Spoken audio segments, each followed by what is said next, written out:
after a brief vacation. Well, they won't want vacation, but you know. So what's up, man? How y'all been? Man, I've been good. And you know what? I want to thank you because the timing worked out perfectly because I wasn't going to be on Saturday's show if there was a show because I had some family business to take care of. So that worked out perfect for me too, man. It worked out. See, look. Everything happens for a reason. You see? It still happened to motherfuckers that got game. I'm just exactly. You see what I'm saying? Nice. That's what's up. So before I get into this, y'all got anything y'all want to plug right quick? As always, make sure y'all get the soap, man. Make sure y'all get the soap. Hit that barcode right there. If y'all could make that out, it should be bright as fuck, man. God damn. Let me see if I can. Yeah, look, is that a little bit better? Yeah, hit that barcode, man. Hit that barcode and order your soap, masculine identity, natural soap. And when I get the new boxes, I'm gonna put the TM right there. I'm gonna put the TM because that shit is trademark. Masculine identity is trademarked, guys. So yes, sir. Let's get it. And about his business.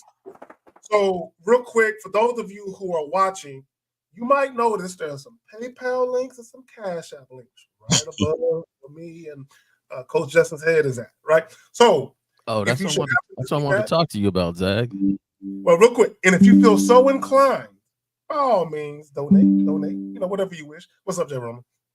I think Renee P. She has my cash, my PayPal. You got the wrong one up there. The wrong one? Yeah. I meant to talk to you about that the other day, but sorry, I got to do it in the show. Put it in the private chat. Yeah, I'll put it in the private chat, and then I know Renee P has it too, and she's putting it on there. The real one there for me. So anyway, since you mentioned it. All right. So, okay, hold on real quick. Let me get back to what I was doing. I lost my way. All right, so real quick, title of the joint is basically like two titles in one. Why you should never make concessions when dating. Everything you do in this game has a consequence. And I want guys to understand when I say everything you do in this game has a consequence. Now, a lot of you hear shit like everything is about pros and cons, right? But when you are dealing with damn near anything in life, but specifically dealing with women, dating dynamics, things of that nature, you have to be cognizant and mindful of how you are proceeding or what you are saying and or doing when it comes to these women. So I'm going to show you a clip in just a moment. And I want the audience, I want you guys to pay attention to what's being said. Pay close attention to what's being said. Now, also, I want you guys to think before we get into it and break it down, what you're hearing and how what you're hearing can come back to actually be a detriment to this guy. And he don't see nothing wrong with it. And I'm going to tell you right now, 90% of you guys watching, y'all think just like him. You might not think you do, but you do. So before we get into this, y'all got anything y'all want to add? Well, I just want to plug my my new site. It's up and running. It's thedominanceacademy.com. And it's all been written up and formulated. So I had to streamline some things. So now there's 3 tiers instead of 5. And it's been doing really well. It's been received really well. And so if anyone's want to check out that sort of thing, if you're a traditionally minded guy and you believe in just strict, clear-cut dynamics between a man and a woman, go check that out. And if you have any questions on it, just email me at thedominanceacademy@gmail.com. All right. So let me just say this. Y'all got to bear with me, man. I'm a little sick. So there might be times where you might hear me fucking, hacking up a lung and shit. So just be prepared. But let's go ahead and get into this shit. Let me bring this in now. Go ahead and play this shit. What's the most you're willing to spend on a first date? Not a lot. I don't know, man. Like $40, $50. It's very different with my girlfriend, right? But like with a new girl that I'm meeting up with, my plan A is to invite her straight to my place for a bottle of wine. If she's not comfortable coming over, I'll suggest let's go for a walk with my adorable husky while he supervises us, and then we can go back up to have a drink if you feel more comfortable. If she says no to that, I'll offer to meet her at like a dive bar nearby. But if she's like, oh, I want to go somewhere fancier, I'll just walk away. I just have no patience for that. Now, being that your relationship is open on your side, do you also tell the new woman that you're seeing that you have a girlfriend? If she directly asks me, then yes, but I won't go out of my way to tell her that I have a girlfriend, at least not on the first date. But if she asks me, I won't lie. The issue a lot of guys get into isn't the fact that, for example, they're fucking other girls. It's the fact that the girl feels like she's been like kind of tricked or something like that, because the guy came up as like very traditional, very like conservative, and then suddenly he's like, oh, actually I'm fucking 3 other girls. What's the most you're willing to spend on a first date? Not a lot. Oh, that okay. Let me jump out of this. So Yeah, that's in the the very play with beginning- fire guy. You guys know who that is? The white guy that's playing with fire. Yeah. Yep. I'm not familiar with him. Mm. So this is what I will say. I'm gonna go back to what he said in the beginning. And I forgot that end part. I forgot that part was there, to be honest with you. But in the beginning, he said his plan A is to invite a woman up to his spot for a bottle of wine. Mm-hmm. Then he said if she doesn't want to do that, then he'll invite her for a walk to kind of build rapport, get her more comfortable. Then he said if she turns that down, then I'll go ahead and take her out. And my thing to you guys, look at the title. Why you should never make concessions when dating. Mm-hmm. Your plan A is your only fucking plan. It should be your only plan. If you are the type of guy where you invite women to your crib for a bottle of wine and she declines that, or she tries to suggest you do something else, your interaction with that woman is done. It's over. Right. Period. You should never switch up, make concessions, make accommodations, acquiesce, or do anything. And the reason why, see, and a lot of you guys listening, you won't see the issue with that because your mind is, or your mindset is, well, as long as I get the pussy, that's all that matters. Here's the thing, though. Once a woman realizes that you are acquiescing for her, that you are doing things to pacify her, she's going to know that she's in a lead position. And she knows why she's in a lead position, because she has a vagina and you want to fuck. And that's why you're doing the things that you're doing. So once a woman realizes that she has leverage in a situation simply because she has a vagina that you want access to, number one, in many cases, she won't respect you, okay, even if it's a subconscious thing. But also, she's going to know if she ever gets into a relationship with you, the moment she's not happy about something, all she got to do is tell you, I'm not feeling that. I need more of this. I need you to be more romantic. I need more trips. Because she already knows you're controlled by pussy. Y'all got it. Yep. Yeah, I was going to say that, like, I'm familiar with that guy's content, and he is quite, I guess, successful, you'd say, when it comes to sleeping with a lot of women. Like, the dude gets around, all right? And there's this old phrase that says, a fool who persists in his folly will become wise. So if you keep doing the same shit over and over, you will become a master of that thing. But it doesn't necessarily mean it's the right thing to do. It's just after a while, you do something enough, it'll start working for you. And that's kind of what he's done. But the problem is, like what you said, Zagan, but is that he's making pussy the goal. Mm-hmm. And so it's like he's switching up, changing directions, and being flexible and adaptive to the woman just to get what he wants. And like you said, it's like that's just her leading. And it's not even her leading. He's actually putting her, without her consent or desire, into a position of leadership. And she's not even asking for it. He's like, here, you tell me what to do. And she's like, okay, I want to do this. I want to do this. And then after a while, it just sets that kind of tone. And his only means of maintaining control is by just not taking things further down the road. He's got like a short time window with these women because he's dating lots of girls. So that's the only means of control he has. And then, if like the level of his game, maybe they want to spend more time with him, but it's still going to be based around like what they want to do because he wants access to their bodies so much. Mm-hmm. I'll say, what I know of a lot of these guys is they do what works, not necessarily what works for them, but they do what works. And so a lot of, I think the consequence of a lot of this is that ultimately you are bringing in a lot of quantity at the cost of quality, right? But at the same time, look, every man is different. Every man is different. It's going to take every man a certain amount of time in life to figure out what he truly wants. Because you got some guys who really just want quantity. Like they really have no fucking designs on even, you know, having a woman there for a substantial role in their life. They literally just want to bring them in, fuck them, and kick them out. Like, that's literally what they want to do. And if that's your lifestyle, I don't see anything wrong with it, because I look at his technique and the fact that he has tiers and levels. Where he's like, okay, if you're highly interested, then that means you're gonna want to come straight back to the crib for the bottle of wine. Okay, if you still need a little bit of coaxing, then I'll take you for the walk.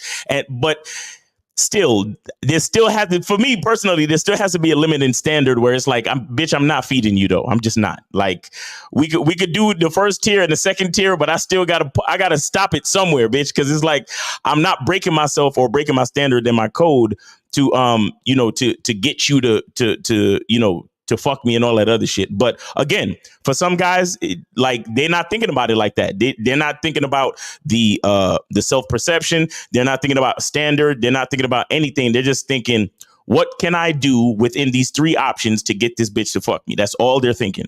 And if that's where you're at, then that's okay. I just hope that at some point dudes will really get into their identity, be honest with themselves, and do things for a purposeful reason, not just because you're pedestalizing or you're putting pussy on a pedestal. You know what I'm saying? To me, Miles, you hit it right there on the nail. But a person has to really know themselves on what they want. Right. And that's the thing that we deal with. A lot of people that really don't know themselves pretend they want one thing. They pretend they want a girlfriend, and really that's not what they really want. They pretend they want to have 3 in rotation, but not only can they not handle it, it's not really what they want. Exactly. So, with this person here, if this is his thing and this is what he wants, just the body count, then cool. He's found a way to successfully get it. But one thing I've learned, one of my coaches said, never mistake results for execution. Right. So, you may fumble the ball forward and get it picked up and run, and now you got a touchdown, but really it was a sloppy play. Mm-hmm. However, you got the touchdown. So a lot of times there's guys that are successful in getting the woman for the night or whatever, but if that's not what they really want, then they have to really determine what they want and how successfully they can do that. And I think that that's the difference when you make it all about the woman, because now as soon as that is obtained, you say, see, I'm successful. I'm successful. However, I don't have any long terms, or they're not around very long. And sooner or later, they're looking at me like, what are we? But I successfully got that, and that's the thing. We're not. I'm a firm believer, man. Women are gettable. That's not the case. Mm-hmm. What do you do to get them though? That really matters. Exactly. And I'll just say one more thing real quick too. A woman knows. Because see, the thing is that it's one thing if he had a way of like running the gambit in his mind without her awareness, right? But it's another thing when you're standing there talking to her and you're like, hey, so why don't you come back to my crib for a bottle of wine? And she's like, no, I don't really think so. And he's like, well, if you don't want to do that, then maybe we could do that. And that's the part that gets me, because it's like, me personally, I would rather know enough game where I could tell by the way the conversation is going which option is the best to offer her than to go through the tiers. Because once you go through the tiers, she already sees, oh, so you're just like throwing shit at the wall trying to get in my pants because you're desperate to get in my pants. You're not, you know what I'm saying? Like, you're not really authentic in what you're offering me. You get what I'm saying? And that's the part that kind of kills shit for me. But the phone lines are open, guys. 919-647-9392. And see, and that's my thing, right? Because I believe that how you date in the beginning is a small sample size of how you ultimately really are, right? So what I mean by that is, if you make concessions in the beginning for a woman you barely know, what are you willing to do for a woman that you love and don't want to lose? How much of yourself are you willing to compromise? Right. So if you will sell your soul for pussy, you'll sell it for what you believe love is. What you believe going on is love. This is what I'm saying. At some point, you got to say, here's a line, and I'm gonna set this line for myself, not necessarily for the woman, but for myself, to never cross, even in the very fucking beginning. So that way, if I do happen to have something more substantial with this woman down the line, I've already established boundaries and parameters, not only for myself, but for her. So I got to police myself to make sure I don't compromise my integrity and dignity. But I also got to police the situation with her so she understands I'm not one of them. I'm not one of them guys that's going to jump through hoops for you, that's going to acquiesce and do things at the behest of you. Yeah, but K-Zag, it doesn't matter because once I get the pussy, I've won. And that's all I care about. But that's exactly how they look at it. A lot of guys look at it that way. They look at it like a victory lap or some shit. That's the point I was gonna make right there. Yeah, go ahead. When you're talking, K-Zag, when you first said it, and I was like, see, but their whole thought line is once they get the pussy there, that's it. That's the victory. And then later on, they keep hanging around this girl that seems to be cool, and next thing you know, they are in a relationship that they did not prepare for at all. No, pussy's not a victory. And you mentioned it, Zach, but because it reminded me of a quote by Pablo Picasso, and he said that the future of every painting is determined by the first stroke. And so if you're like this at the very beginning, like you were, like I was just going to mention the same exact shit, because if you have a mindset for creating concessions, or and then maybe you relabel it as strategy of getting what you want, right? Then it determines that that's probably how you're going to act in the relationship, because your mind is already willing to create various avenues to, figure out a way to get what you want. And that is then putting the customer, it's like, oh, you don't want a burger? Well, we got pizza. You don't want pizza? We got wings. You don't want wings? We got ribs, And so they're like, whatever you want, like, how can we serve you, And so that's really putting the customer in the place of like being in charge and of leadership. Wait, hold on, Justin. Did you work in fast food? No. Okay, I never worked in fast food. You seem real fluent with that just now. I'm just all right. No. I had one stint of working in the restaurant industry. It was a California Tex-Mex place back in college. But yeah, it's so really. And then the thing is, though, is that when you get into relationship, there's tons of shit that comes up with a woman, okay? And namely her emotions, right? Her emotions are constantly going up and down, in and out. They're always flowing and amorphous. Right. And if you're making concessions to her desires and her preferences and her emotions, they're almost always intertwined. Like, we can separate shit. We can be like, okay, our emotions are over here, my preferences are over here, my desires are over here, and I can interlink them if I want to, but I don't necessarily have to. I can keep them in separate boxes. And a lot of times women can't really do that. You know what I'm saying? Yeah. So when you're dealing with them, if you're looking at that stuff and considering it as how it can affect your program, then your program is going to become affected by that and start losing its structural integrity. And so you can't really include those things. I would say acknowledge those emotions, but if you include that as a factor in which how you use your program, then it's going to start, weakening the walls of it. And then it's going to just start crumbling, like having like water damage in a home. And then before you know it, there's no integrity whatsoever. And you're like, okay, well, whatever you want to do. And then they go up and down, in and out. And then you're just chasing around those preferences, desires, and feelings. Facts. And it goes nowhere. Yep. Here we go. Real quick, the call-in line is open. 919-647-9392. If you have a question, put a Q in the chat. We got you. No, Dave G, just real quick. I'm not a high value man. I'm just a man. Y'all kill me with that bullshit. J. Roman, I got you. I'm gonna update the shit. All right. Unique 79. What are you saying, bro? Let's pop that up real quick. So he's saying salute to the panel and to the fire knowledge being shared. Get the likes up, everyone, and subscribe. So many guys sell themselves for pussy instead of standing on their principles. Sad state of affairs. Well, I question whether or not the average guy even has standards. Because in order to compromise something, it has to already exist. So do a lot of guys even have standards, dignity, or integrity? I don't know. Look, I'll say this too, man. I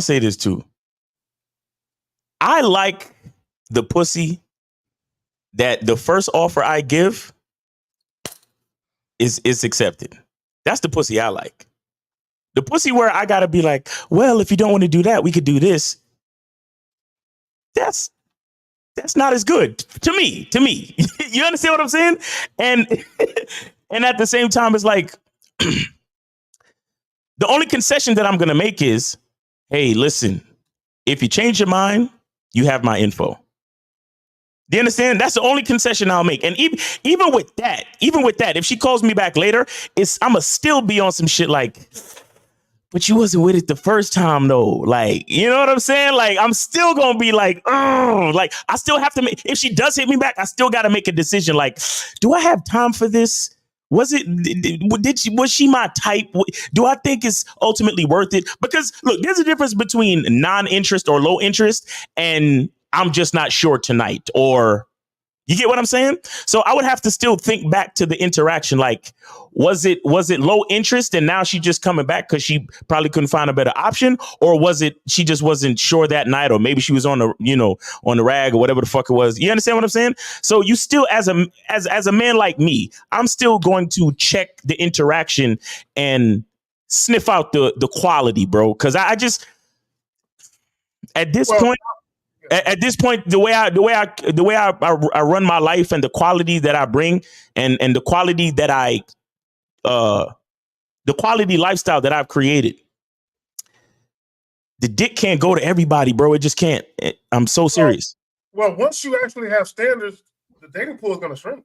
Mm-hmm. By default, but it's supposed to shrink. And it's supposed to. Facts. The cream of the crop rises to the top. It's supposed to shrink. But the problem is, guys want to have this vast dating pool where they can service any bitch. Like, hey, anybody can have this dick. No. Like, even time, for instance, I've been out at a lounge, bar, club, whatever, and a young lady and I were talking, and I felt that the conversation was going in a very sexual direction. So I made the move to take the shorty home, and she wasn't necessarily leaving with me that evening, but she wasn't opposed to getting together another day for the shit we was talking about. It just wasn't going to happen that evening. Right. So for me, I don't have to compromise anything. My thing is like, all right, well, hey, it ain't going to work this evening. How about this? How about I give you my phone number, and when you're available to make it happen, hit me up. Mm-hmm. So I still stay in the confines of my standards. I don't have to go outside of them shits to get the pussy. Because if the chick, if I try to take a chick home and she says, so you're not going to offer a date, my response is going to be like, no, right. I'm not. I already made the offer. You know what I'm saying? Either take it or leave it. Mm-hmm. But the problem is with guys, they'll be like, and the funny thing is, the more attractive the woman is, the further they're willing to go with the bullshit. Like even the guy in the video.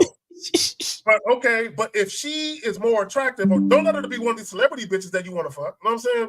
What are you willing to do for them, for the level of abuse? You know what I'm saying? And I think at some point, as a man, you have to take away the woman's vagina. You have to take away her body, how she looks in the face. Throw all that shit right here and say, this is what I'm doing, and this is all I'm doing. Mm-hmm. Any chick that's with it, come with me. Any chick that ain't, stay over there. Right. It's got to be that way, man. Do we got a call? No, we don't got a call. Well, Miles, I'd say like if there's that moderate interest that kind of like fades back and then they come back around, I would just offer a blowjob. Like they don't get to fuck. They don't get to no. That's way too much of a privilege at that point. It's like, yeah, you can come through and suck my dick, but you're not gonna get fucked. Facts. I'm sitting here cracking up, right? Because I'm listening to you guys. Yeah. And I realized something, right? Like, I love talking with other people that have game, right? Because these are the conversations. When let's just say society, right?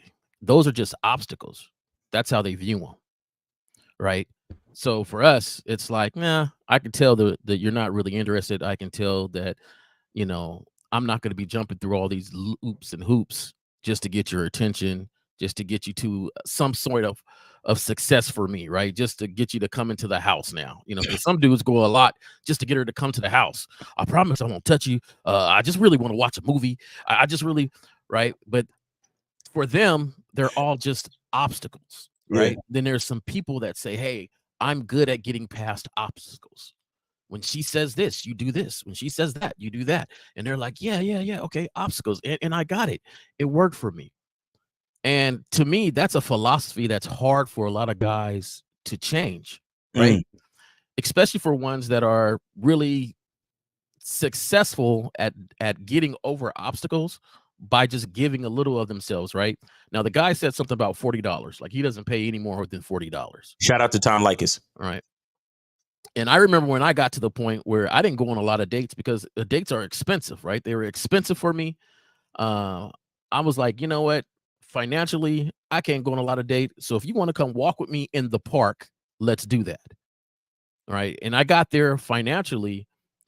But then I realized, shoot, there's so many girls that was walking with me in the park. Why did I ever even really want to take them out on a date anyway?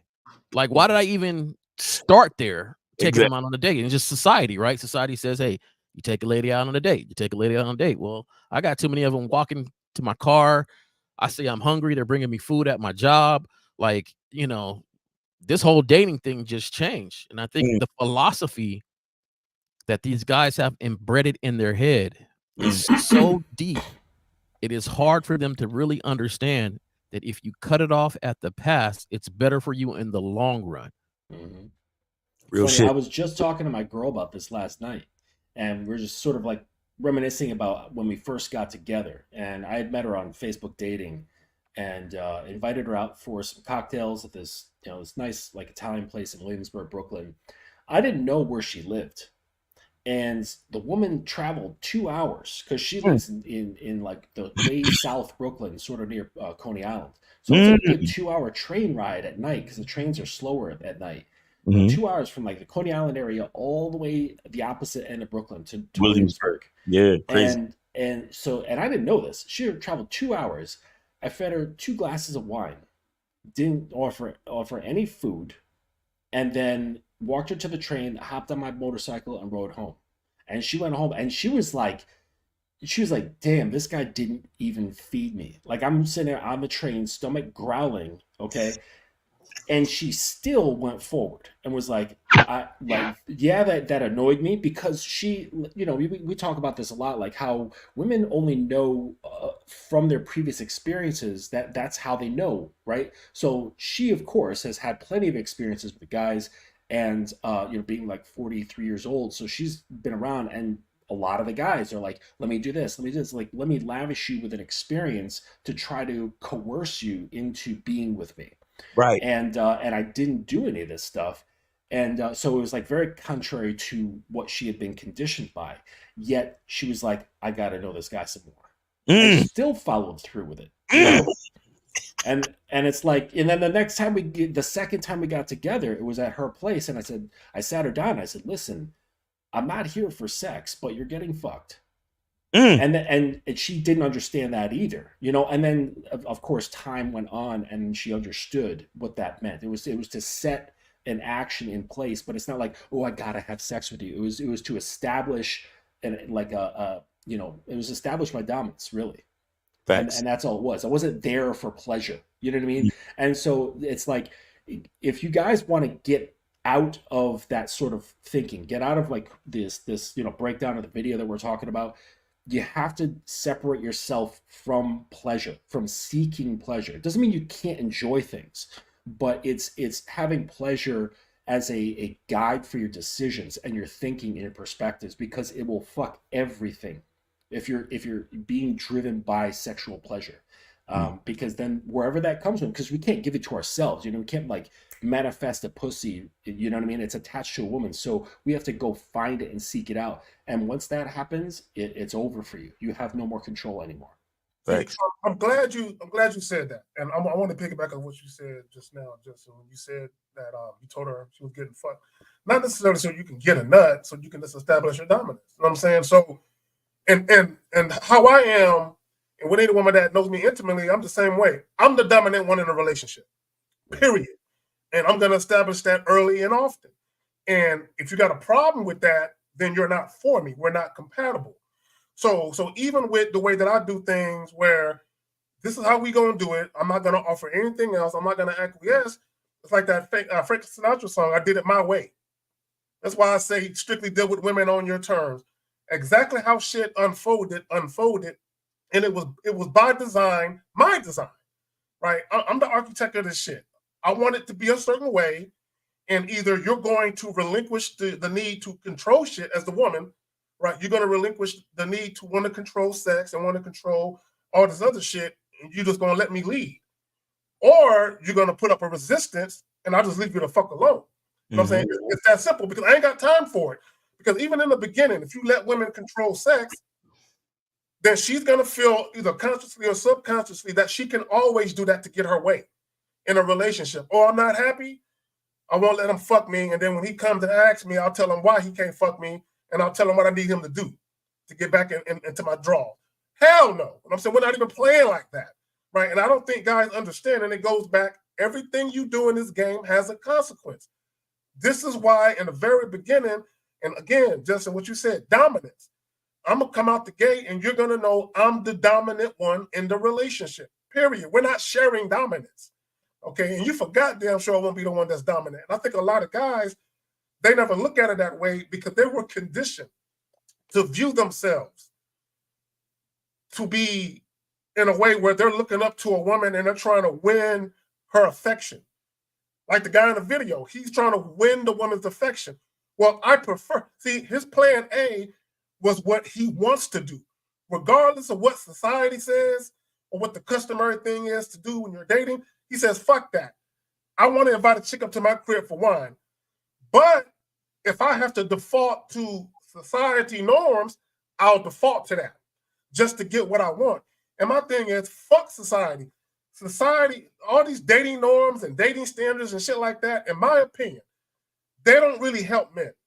They teach men to be in a position where they simps and they doing all of this shit for pussy. They put women on a pedestal because a woman is attractive or because they want pussy. And at the end of the day, they'll end up crying and whining because they feel used and abused by women. But all that started because you were never the dominant one in the beginning. Facts. Okay. Guys, call in 919-647-9392, 919-647-9392. Make sure y'all call in, guys. Don't wait till the last minute. We got any questions? No, let me see. No, we ain't got no questions. All right, put a Q in the chat, guys. If you have a question, put a Q in the chat if you have a question, or call in 919-647-9392, 919-647-9392. And Tony Praying Mantis with the $5 super chat. He said, what's up, fam? Why do women love tongue licking her clitoris and licking her nipples is more pleasurable than a guy banging her? Why is it more memorable? Okay. Bro, first of all, bro. Memorable. First of all, work on your spelling. You need Grammarly, but go ahead, Justin. Yeah. Clitoris is spelled incorrectly, and memorable is not a word. But we get what you're saying. Yeah. Well, you can't say that across the board. Okay. Yeah, I was about to say that. Women have all sorts. Some women have incredibly sensitive nipples. Some women you can make them have an orgasm just through breast play. Breast play alone. Yep. Some women, and actually a lot of women, they can't have an orgasm through intercourse. That's like a large majority of women. And then they can only have an orgasm through clitoral stimulation. And some, they totally come through just having intercourse. So it really depends on the type of woman. It depends on, how you're communicating with her. There's just so many factors. So I think, Tony, what you're talking about might be something specific to the woman that you're dealing with. And but you can't take that one experience and extrapolate women from that. Every woman is a separate experience. Yes, they are. And see, this is the reason a lot of people may not realize it, but this is why we may ask you how many women you've been with when you call in. This is exactly why. Because a lot of people might just hear, oh, are you a virgin? How many women have you been with? They probably think initially, oh, why are you trying to ridicule me? Why are you trying to? No. This is exactly why we ask you that, because we need to know your experience range. Now, Tony told you guys all the time, your language exposes you. Tony Praying Mantis, either all of the women, like either Tony got a whole bunch of bodies and every last woman by some type of happenstance, right, has had her only clitoris and nipples sensitive for whatever reason. That's just the type of women that Tony Praying Mantis attracts. Or Tony Praying Mantis hasn't had a lot of experience at all. And the one chick that he's fucking with, these are the conditions. And now he's asking us this question. Okay, so. And like Mr. Justin said, you cannot You cannot use one experience and put that on all women. And see, this is a mistake that a lot of modern males make because of the internet. Because of the internet. Because a lot of you motherfuckers is straight virgins. A lot of you motherfuckers even had sex before, but you had absolutely no idea what the fuck you were doing. And then you go to the internet to answer your fucking questions. And one guy on one fucking podcast says one thing, or they talk about some statistic, and you think that that's how it is across the board. You understand? So you need to expand your horizons. This is why you need. I just watched a video with Kobe, right?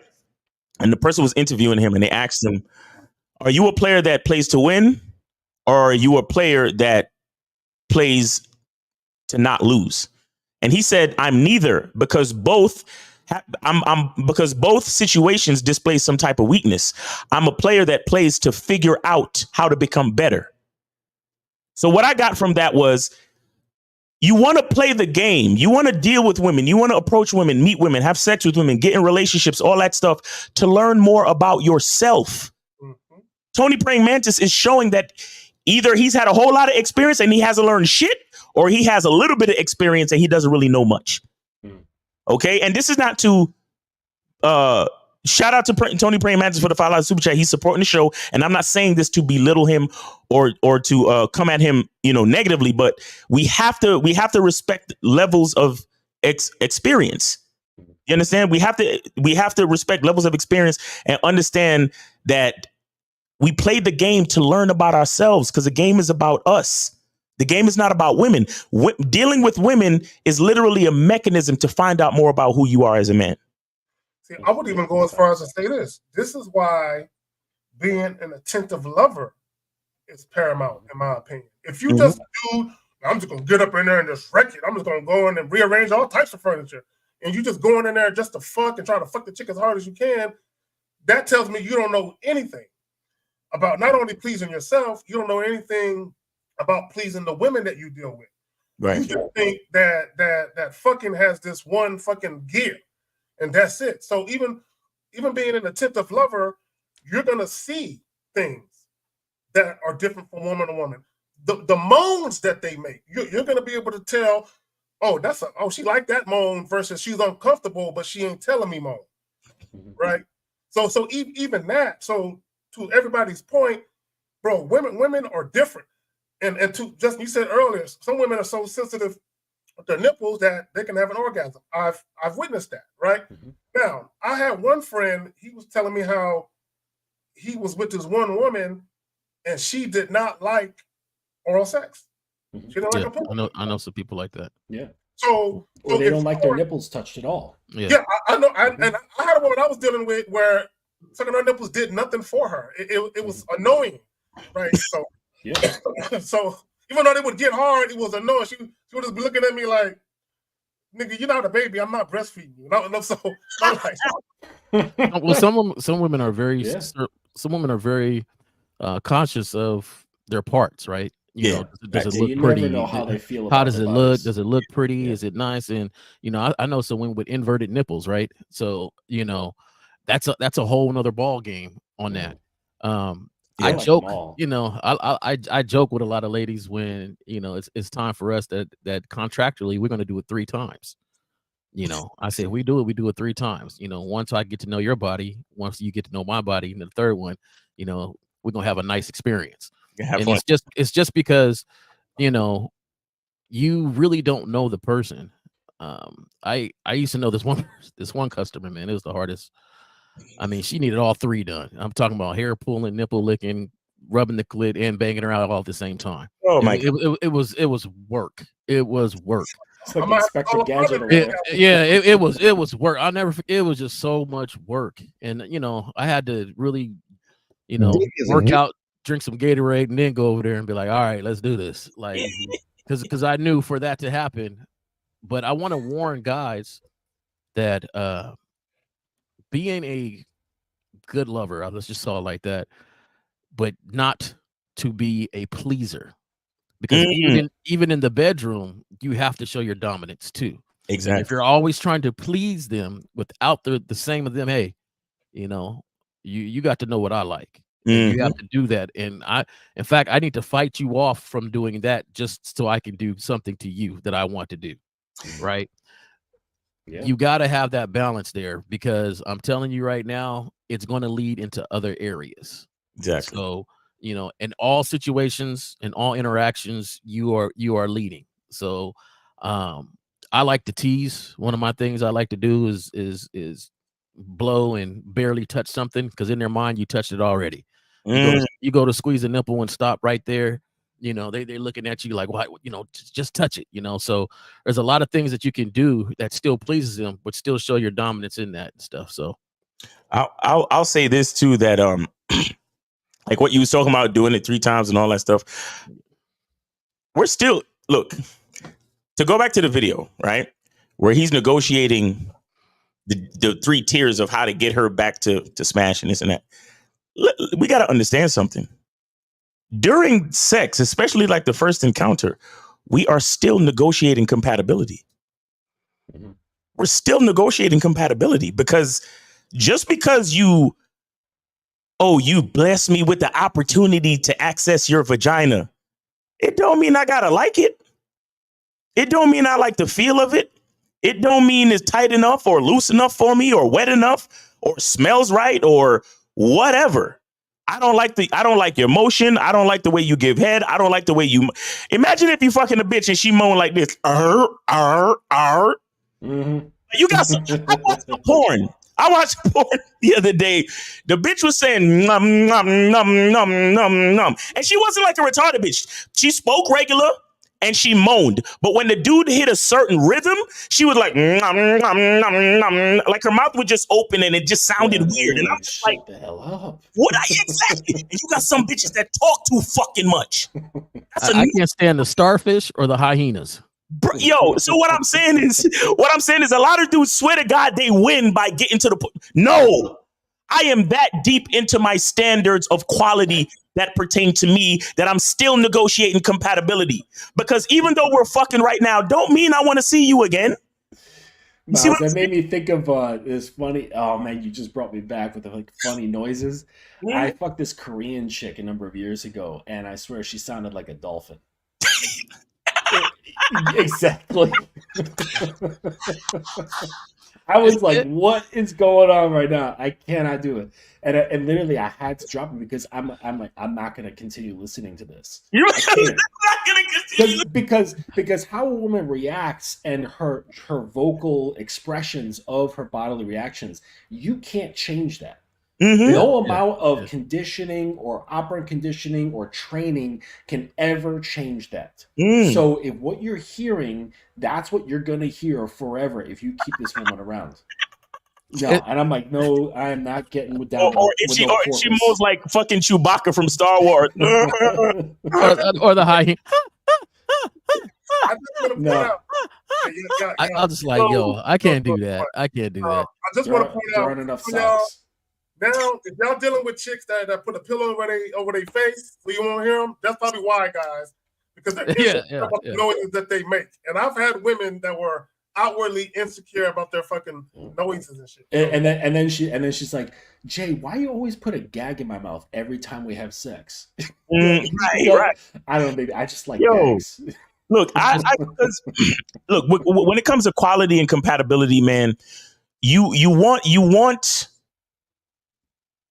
to be able to go through your repertoire and the woman responds.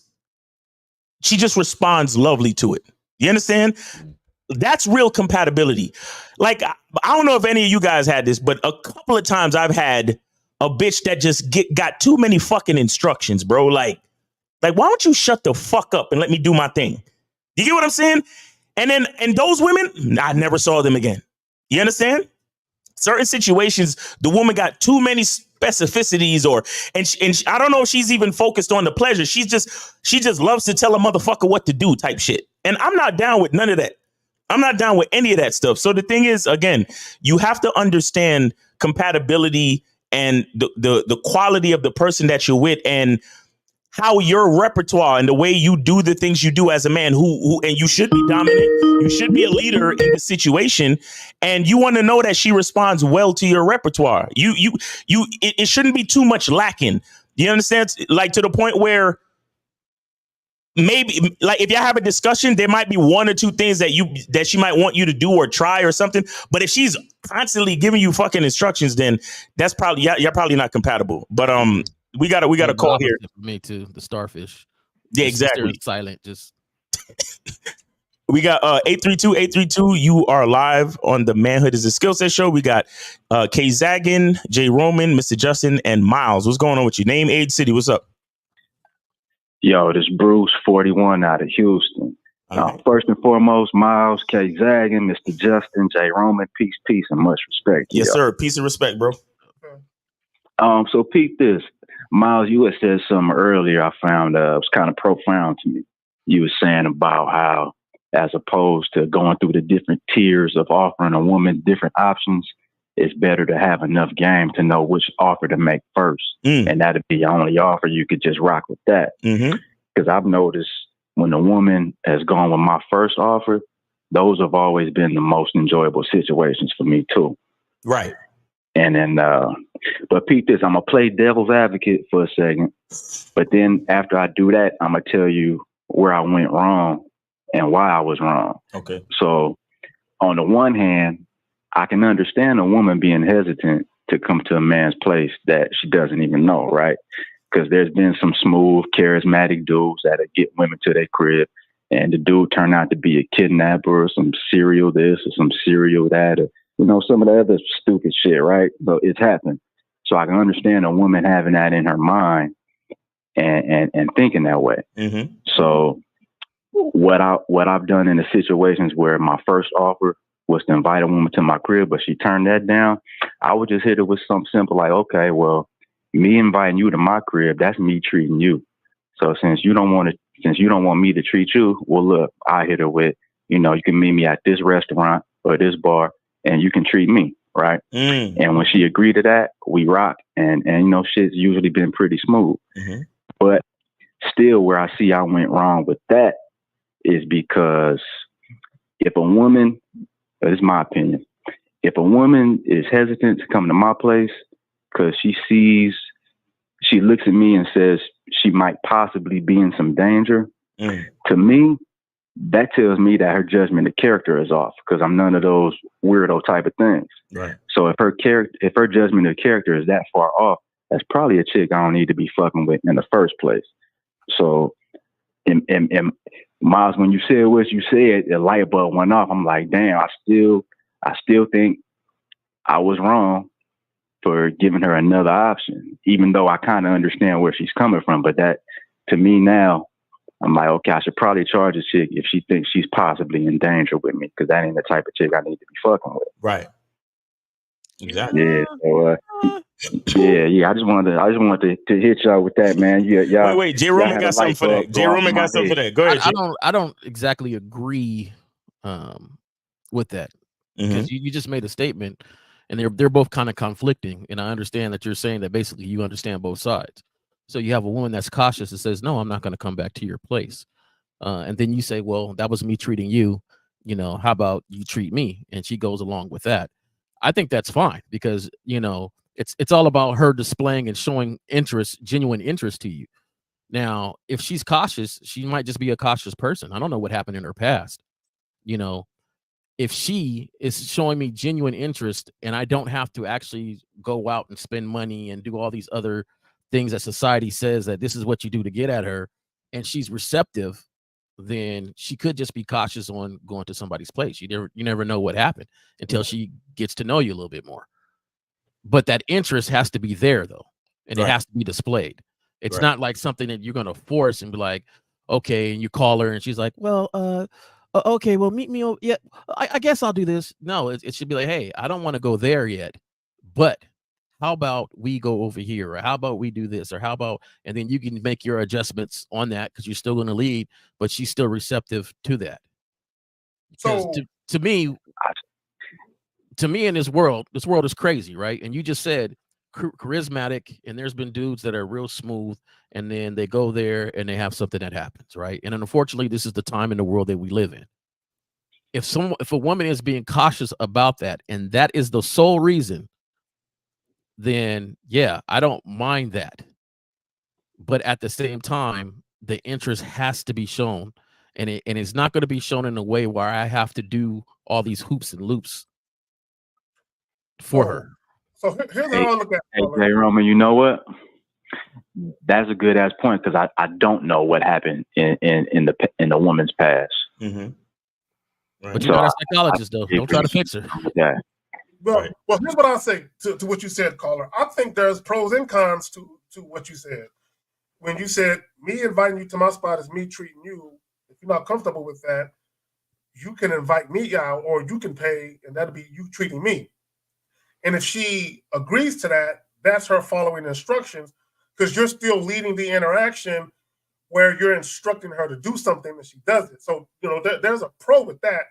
The con is, whether consciously or subconsciously, if you guys continue down that road where you suggest something and she challenges it, now you're always going to offer a secondary thing to do. And you don't want a relationship built on that, where anytime she has a problem with you providing instructions, she always challenges it to get something better. That's true too. Yep. And her treating you is sort of, oh well, if you don't want me to lead, I'll let you lead. That could be how that is interpreted as well, caller. So yeah, I mean, again, it sounds cool and smooth, but yeah, after further inspection, you still got to be careful with that approach, because, bro, I'm telling you, letting like Mr. Justice said, the future of a painting is decided by the first stroke.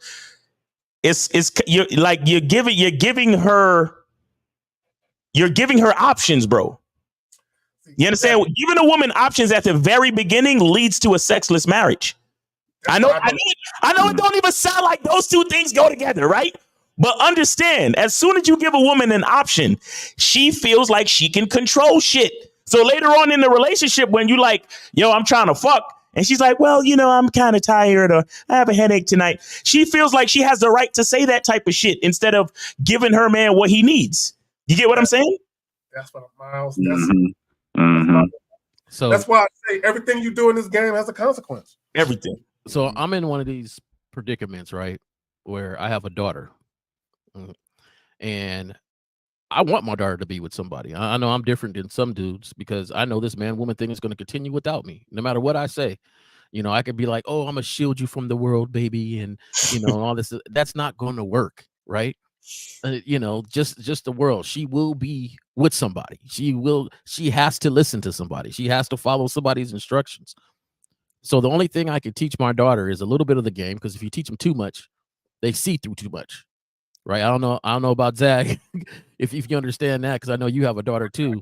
But yes. I've seen it with my sister. My sister has 7 brothers. We have taught her the game. She sees the game in such a way that she sees BS from the very beginning. But the thing is, she has to fall for BS or to continue. She has to fall for something to have those interactions. And if you always cut it off at the pass, you won't be able to, because that's just what it is. So my daughter at some point in time has to follow these instructions. Of course, I'm a teacher to be cautious. And of course, I'm a teacher to judge the individual standing in front of her, where it's not everybody that she falls for. So as you were stating this, my daughter's of age now. She's of that age now. And I'm thinking like, okay, I want her to be cautious. At the same time, though, this man-woman thing has to happen. And it's going to happen. Well, it's going to happen. Everybody has a script they need, bro. Everybody got a script they need. Yeah, so, you have to. That way you can develop your standards. Right. So, Caller, you good? Oh, yeah, man. I appreciate y'all's info, man. I'm going to tune back in. All right, man. Appreciate the call, brother. Appreciate you, and have a good week. Yo, who you got on the Super Bowl? Man, I got KC. 49ers, bro. Yeah, I want Mahomes to surpass Tom Brady. That's what I'm thinking too, bro. That's what I'm thinking too, bro. Yes, sir. I shout out to Mahomes, bro. Shout out to Mahomes. It is what it is. But appreciate you, caller. Take it easy, man. All right. All right, guys, call in. Phone lines are open, 919-647-9392, 919-647-9392. Failing that, put a question in the chat, put a Q and a question in the chat, and we'll answer your question. I'll tell you right now. 100% me with the $9.99. All right, go ahead. I tell you right now, you got a daughter. You realize how much the game is really in you. Right? Because, you know, the things you've been talking and doing, you got to understand. You got a daughter that it's do you want her to be with a person like you? And hell yeah, I would love for my daughter to find a me. I would love for her to find a me. I feel way more comfortable if I look at one of these young whippersnappers coming to my doorstep and realize, hold on, you look familiar, man. You sounded familiar. Right. Kind of sound like me. Hey, a wise man. Right. You're gonna be okay then, baby. You're gonna be okay. A wise man at a beautiful seminar once said that if you want your daughter to find a good man and you're not that man, then she gonna pick you. There we go. There we go. Yeah, that was. I don't know who said that, but that was dope. Hey, Zach, I ain't gonna say your last name. Yeah, that just lets me know you do not understand. Oh, Zach might have to be moderators. If he keeps it up, get him the fuck out of here because we had to kick him off. We had to kick him off our show the other day. So you got about one more fucking time, Zach. One more time, and moderators, get him the fuck out of here.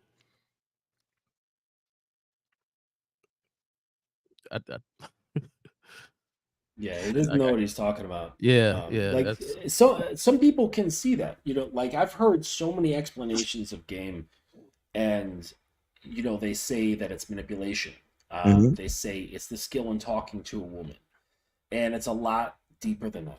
And it's you know I've spoken with Lucario about this a little bit, and it's I mean at least between us there's this consensus that it's something that is very hard to actually define and talk about it, but when you got it, you got it. When you understand it, you understand it.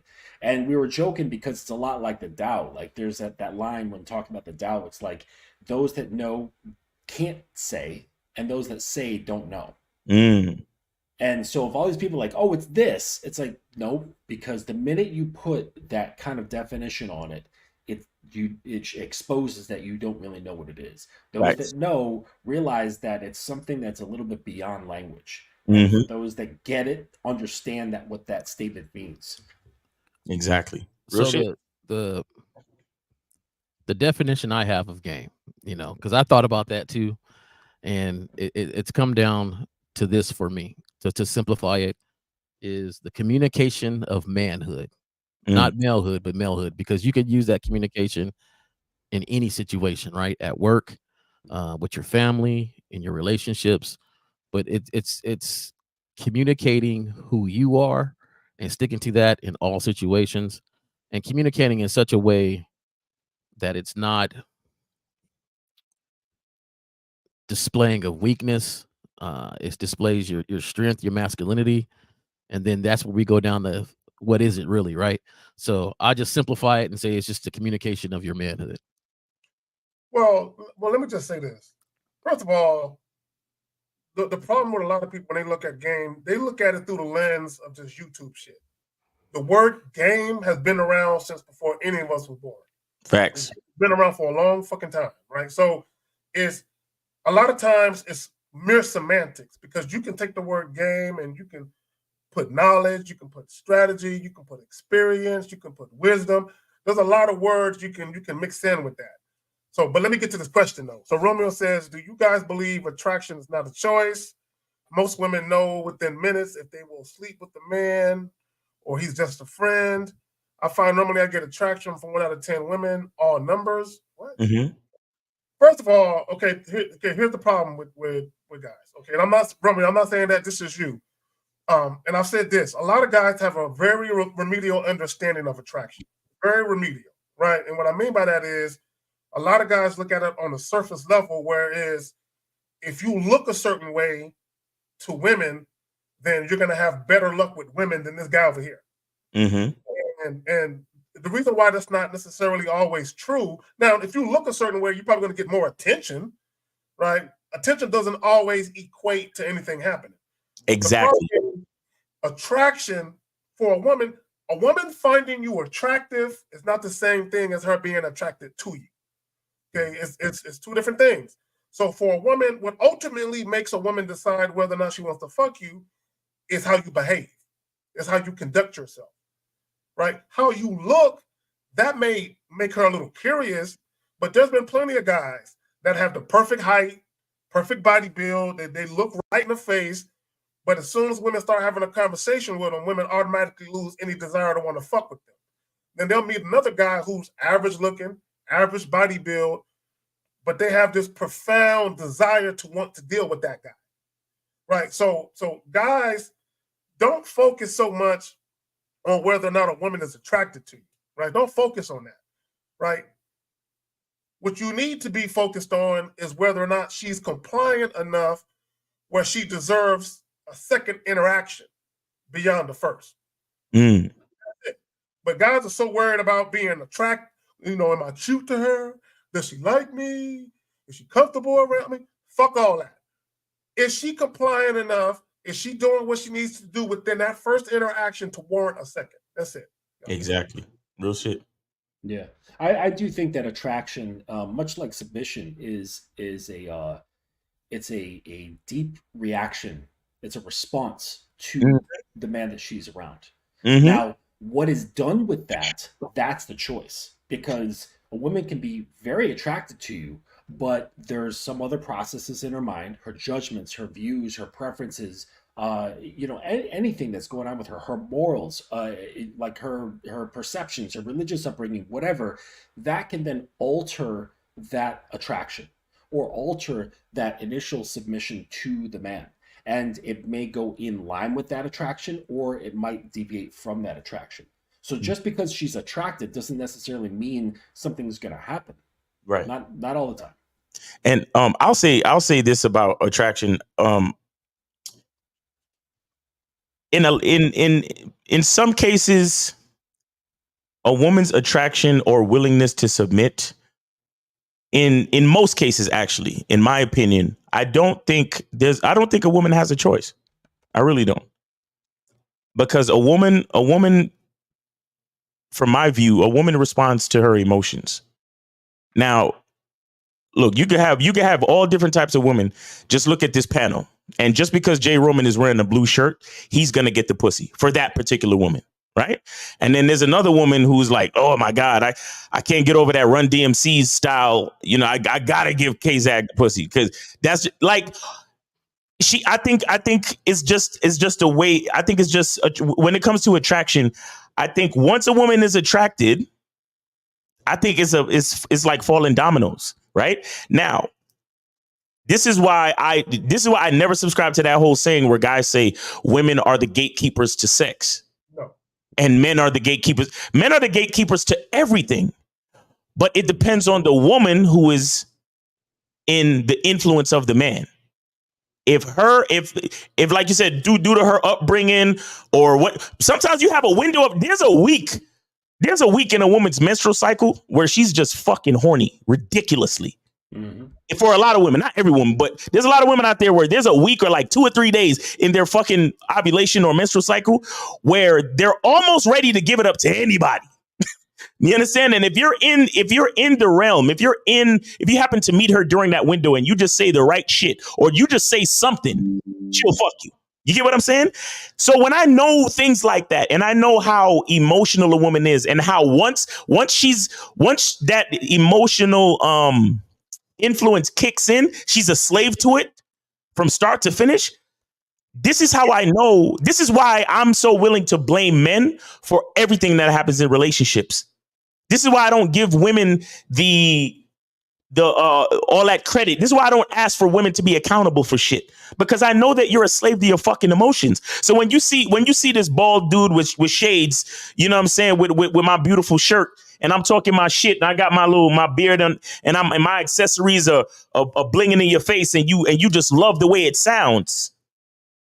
You can't help yourself. I know this. It's up to me to be responsible with your vulnerability as a man. You see what I'm saying? So attraction is not a choice a lot of the times. It's really not. And another thing too, and I've said this in the video, this is why guys need to believe in themselves. And shout out to LeBron for the $20 super chat. He said, shout out to the real ballers out there spitting that game. Peace signs. I want to say this too, man. Did I lose it? Dudes, what was I saying? Oh, right. Dudes need to believe in themselves. Dudes need to believe in themselves. And the reason is this. There's a lot of women out there that they have a subconscious attraction to their DNA tribe. Do you understand? So this is why when niggas watch these, you know, when niggas is on these podcasts and they hear women say, well, I got to get with a man that's 6 foot this and he got to have a 6-pack and he got to make 6 feet. Listen, you should never walk away from an opportunity because just because you're not 6 feet, if you go say hello to the right chick that comes from a family of men in her family that are short dudes, you could be in there. You understand? Bro, there are women out there like you'll see these interracial relationships. And the main reason why these two people fell in love is because she was a black chick that grew up in a white neighborhood. Do you understand? But the overall narrative is, oh, well, I better not go try to meet no black chicks because ain't no black chick gonna want me. But that black chick over there grew up in a white neighborhood. And if you go over there and talk to her, she's gonna open up for you, bro. You see what I'm saying? So this is why I try to tell guys, like, just as easily as you can get rejected is just as easily you can just step to a chick and say something. And because something about you will initiate that emotional influence. And then at that point in time, you're the one responsible for everything because she's just going to be a slave to whatever she's feeling and whatever her psyche has told her to be attracted to. Well, let me say this. Sexual attraction is biological. Mm-hmm. Lust is psychological. So you're talking about of the mind and of the body, right? So to your point, Miles, in certain situations, a lot of times when a woman is sexually... Now, when it comes to like physical attraction, that's a choice, right? A woman can decide either you look good based on the visual, either I like the way you look or I don't, right? But when you talk about sexual attraction, that's a feeling that a woman gets, whether she was expecting it or not. You know what I'm saying? She could like the question, the guy was asking the question, women know within the first couple of minutes whether or not you are a guy they could potentially want to have sex with. That's true. But during that interaction, she can still change her mind based on the feeling that she gets. So there can be times where a woman gets a feeling where she's attracted to you and she's overcome by it. Right? Exactly. It's not even necessarily a choice. It's she's overcome with this innate desire, you know what I'm saying, to want to fuck with you heavy, right? So a lot of times when guys, when it comes to attraction, you have one group of guys that oversimplify it. Then you have another group of guys that complicate it. You know what I'm saying? And it does have complexities to it, does have nuances to it, and it does have simplicities to it. But when you truly understand how to conduct yourself as a man, you just know how to move. And you're not necessarily thinking about all of these different things. You just know they exist, but you're not thinking about them. Exactly. For real. That's the world I live in, Zach. I simplify things a lot. And the easiest way to simplify things is, know what you can control. And the best thing I can control is myself. You know, how I look at myself, the outlook of self, the discipline of self. Those are the things that I can control. And that's what I look at. So, if you're looking at me and you think I'm fresh, cool. If not, cool. Like that don't even matter. So, like we know, attraction enhances a lot of different things. I think sometimes everybody wants to control outer and understand outer so much that they forget how much work they need to do on themselves. Mm-hmm. Yeah. So Boom Thrust says, any game on date ideas for Valentine's? I understand if y'all don't celebrate. I don't celebrate Valentine's. Yeah, I don't celebrate Valentine's Day. I like the name though, Boom Thrust. So I don't celebrate Valentine's until after enough time period has gone by with a woman who has show me their dedication, show me consistency, and then it's, able to be done. Okay. Right. But I think just too many guys get swept up into that. This is just a cultural norm and this is what we do. And for people who haven't really shown any kind of consistency in that regard. But from what I've tried Steve's idea, and it is fire. I've tried that shit where, so just to run it down for anybody who hasn't heard it before, you get like a few things that she'll like. Okay. I'm not going to, it could be something generic if you want to do a little teddy bear, chocolates or whatever, or if it's something specific to that woman that she really enjoys, but they're small, right? And then you arrive early to whatever it is. So, typically people go out to a nice dinner. Fine. You get to the restaurant early and you say, I've got a reservation. That's going to be you're in that table. All right. Who's my waiter? You find out who's working your section. You give those things to the waiter. And then you tell them to bring out a gift every 10 minutes, depending on, because it's going to be busy. So they're going to be running around, but just say, hey, do your best to bring one of these things out every 10 minutes. I got you on the tip. So there's going to be extra in there because I know that's a pain in the ass for this busy night. So you make them feel great about helping you out. Okay. Right. Learn their name, use their name so that they feel that you give a shit because you are putting them out by doing this. So every 10 minutes, he's bringing something extra out. Right. And what that's doing is, yes, you're kind of giving your woman this spike of emotions, but what's even better is that you are dominating every person in that room, because every woman's going to be noticing this, like, damn, like every 10 minutes, this dude's coming out and bringing this woman a gift. And it's not even him presenting it, it's the waiter. So it's like, she'll think like, wait, how did the waiter get the shit? Oh, he planned all this stuff way beforehand, like 10 moves ahead. And now she's looking at her dude like, damn, I wish that was me. So you're literally playing everybody in that area that can see what you're up to. It's some serious mindfuckery if you're into that sort of thing. Right. I've tried this once before, and Love it's a hoot. It is a hoot, man. Put your hands up, Steve the Dean. 'cause Yeah, Yeah, shout out to Steve I on just that stole one. it. I just stole it. Put your Yeah, hands up. I tried that shit. Oh my god. I might do that shit on like an anniversary or something like that, or her birthday, something like that. Oh yeah. It doesn't have to be for Valentine's See, Day. I don't go big on none of those days. I do stuff on just odd days when I get the feeling, right? And so one day I told her, like, hey, if you want to trade all these different days for one day, you let me know. And he was like, no, okay, because that even my kids come Christmas time, I can get them one gift and they'd be like, cool, Dad. Because throughout the whole year, if you're doing everything you're supposed to be doing and the school is cool and everything like that, I'm gonna hook you up. Dad, can I have that? Yeah, no problem. Go ahead and get it. Or I'll come home with it. Boom. I thought you might like that, son. I thought you might like that, daughter. I don't want to do it on a day where everybody else is supposed to do something. I don't like to be told what to do. That's mainly how I get to where I'm. So my thing is, I love that idea, and I'm gonna do it on a just a random ass Tuesday. Right. Just let's roll to this restaurant, and we're gonna do it on a day, and people are gonna be wondering, is it Valentine's? Is it your birthday? Is it? No, it's none of that. It's just because I want to do it. Right. And so it is. But I love the idea, though. I'm glad you the said difference something. is that being Valentine's Day is that there's a lot of expectations coming from guys. So because it's that, with what you're doing with these little gifts, is that it's mind fucking everybody in the room. So, but if you got a DS thing going on, like stuff that I promote, you have your girl go in with like a vibrating butt plug that can be activated through a controller. Yeah, man, those things are fun. Then you give it to the waiter and say, here, you can use this whenever you want. All right. And then you give him a big tip on top of that. Hey, you know what?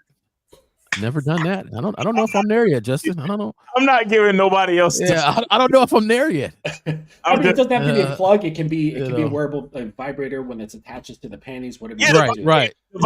Panties, but I got the remote at all times. Fuck that. But it's a different thing because she trusts you. You know what I'm saying? You're like, okay, now this guy is gonna have it, and he could be like fucking crazy with that trigger. Yeah. Or completely forget to use it, and now she's like, I expected this thing, and you're like, I still fucking you in the head. Mm-hmm. Shout out to 1950. Oh my God. Yeah. Oh my God. So real quick, we good on call, right, Miles? Yeah, we're gonna call. Hey man, we ain't gonna be here forever. We got shit we gotta do, people. We got a life too. 919-647-9392. Call in. You got me thinking, Justin. That's a hard relinquish of power for me. Yeah, I like to well, have no, control, because it's not a relinquish of power. The waiter's working for you. He's doing what you're telling him what to do. You're delegating. You're Exactly. Delegating. It's always under my control. I see it. I just wouldn't do it. Yeah, I'm just, it's not for. I'm just saying. There's like a lot of things that you can just put your thinking caps on. If you're going out on Valentine's Day, you want to do something fun or whatever, you want to do something different, just get your thinking caps on. Get out of the box of what has been fed to you by culture of what's acceptable. You know, if my server is a hot woman, or if I think she's attractive, then maybe. Mm-hmm. But if it's another guy, I'm like, no, you don't. You don't control fucking stimulating my bitch's vagina. Last time we did this, it was too sporadic. I like the way he did it every now and then. Yeah, I like the way he hit the button. And then we're like, Jay, can we go back to that restaurant? Is Brian working still? No. We both asking for Brian. Hey, Brian, is you here today? Brian did it really good, and I like Brian.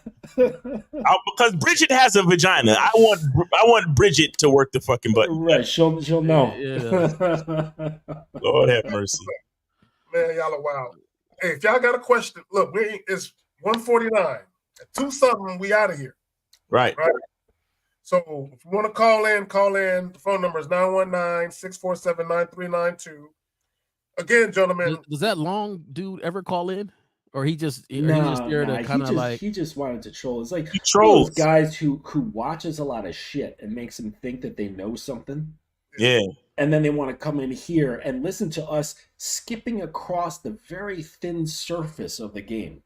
Yeah. And then they think they're hearing something, and then they come in with their comments thinking they're saying something. So right. Type of guy, he's still lying to himself then. No. He watches a bunch of Alan Roger Curry videos, shout out to him, but then thinking that now he's got an understanding of the game, and it's like, no.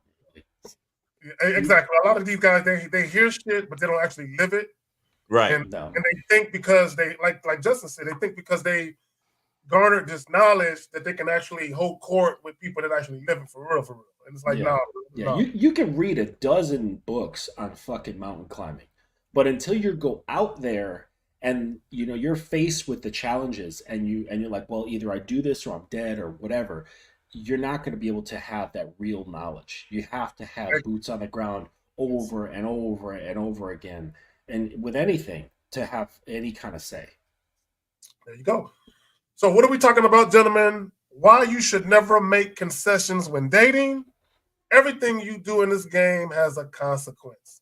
Mm-hmm. And this is what I want to bestow upon all you men listening right now, and even you ladies, even y'all too. But mostly for you men. In the very beginning, okay, and we talked about this, I'm not the first person to say it. What you do in the beginning, it sets the precedent for what comes later. This is why it's important that you establish boundaries and parameters in the very beginning. And what I want guys to understand is that as much as we all can look at an attractive woman and say, that's a woman I would like to go talk to, or as much as we might enjoy a nice sexual encounter with an attractive woman, you cannot let that be the thing that controls you. That should not control where your standards lie. That should not control how you move with women. At the end of the day, I can see a woman that I find to be attractive, but if she doesn't move within the confines of my standards, it doesn't matter how good she looks. That's irrelevant to me. It doesn't matter. And Miles, you said something earlier about negotiating compatibility.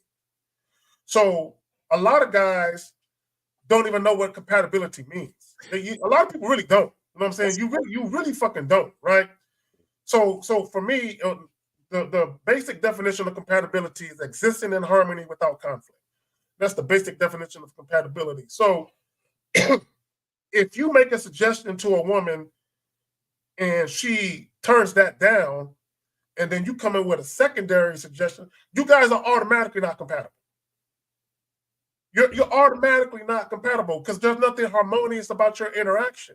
Facts. Because now you're stepping outside of yourself and you're trying to do things that you think would be appeasing to her. Simply because she got something that you want. And here's what I never understood. Just on some prideful shit. When do some of you guys ever get to the point where where you got something a woman wants? Like some real shit. Dick is a gift. You never put yourself in position where you actually got something that outside of money and outside of just your attention, right? Where you actually got something that a woman wants that she is campaigning and auditioning to get to, right? Like Justin, you said the young lady called the train 2 hours. Mm-hmm. I'm sure that there were other guys who would have invited her out. She probably would have said, I'm not driving or I'm not getting on the train for 2 hours to go see that motherfucker. I'm sure of it, right? I'm sure she would have did that for every single guy. So my point is this. A lot of guys are so thirsty for pussy, they never ever put themselves in position where the woman actually sees the value in them. Right. Beyond what that guy can do for her to prove that he's worthy of the pussy. Yeah. And you know, like, we've all seen this before. We usually, like, younger guys where we've had a friend and they start dating a woman and then, like, some time goes by and then you meet up with them or something like that and he's changed into this other dude. And you're like, wait a second, bro, you're vegan now? What? You know what I'm saying? And she's like this like vegan yoga chick and, you know, incense and crystals, and he's got like a crystal around his neck and he did, you know, he's vegan and wears like handmade clothing. You're like, what the fuck just happened to you? Right? Because that's what happens. That's what happens when you make concessions. You end up morphing into whatever her program is all about. Exactly. And if you think about it on a deeper level, if you think about it, well, not even really a deeper level, but if you just think about it, because I know we do the Pineapple Show on Wednesday, and guys are always doing the same thing. What do you like to do? Where do you like to go? Because like, and when Justin said more, that made me think about this, where guys are always trying to do things to fit the type of guy they think the woman is looking for. Right? And my thing is, and this is what, and if guys really, really think about it, this is one of the reasons why you failed to be consistent in a relationship. Because you spend a whole relationship trying to morph into something you think you need to morph into to not only get the woman, but to keep her. And whether women know it or not, there's something very disingenuous about that, right? At what point are they needing the real you if you're always acquiescing to them? Facts. Yeah. That's it. And one of my biggest issues I have is, so you did it once, right? So, and you realize it didn't work. You morphed into this person. You know, you were wearing matching shirts in the mall. You were doing all this goofy stuff, right?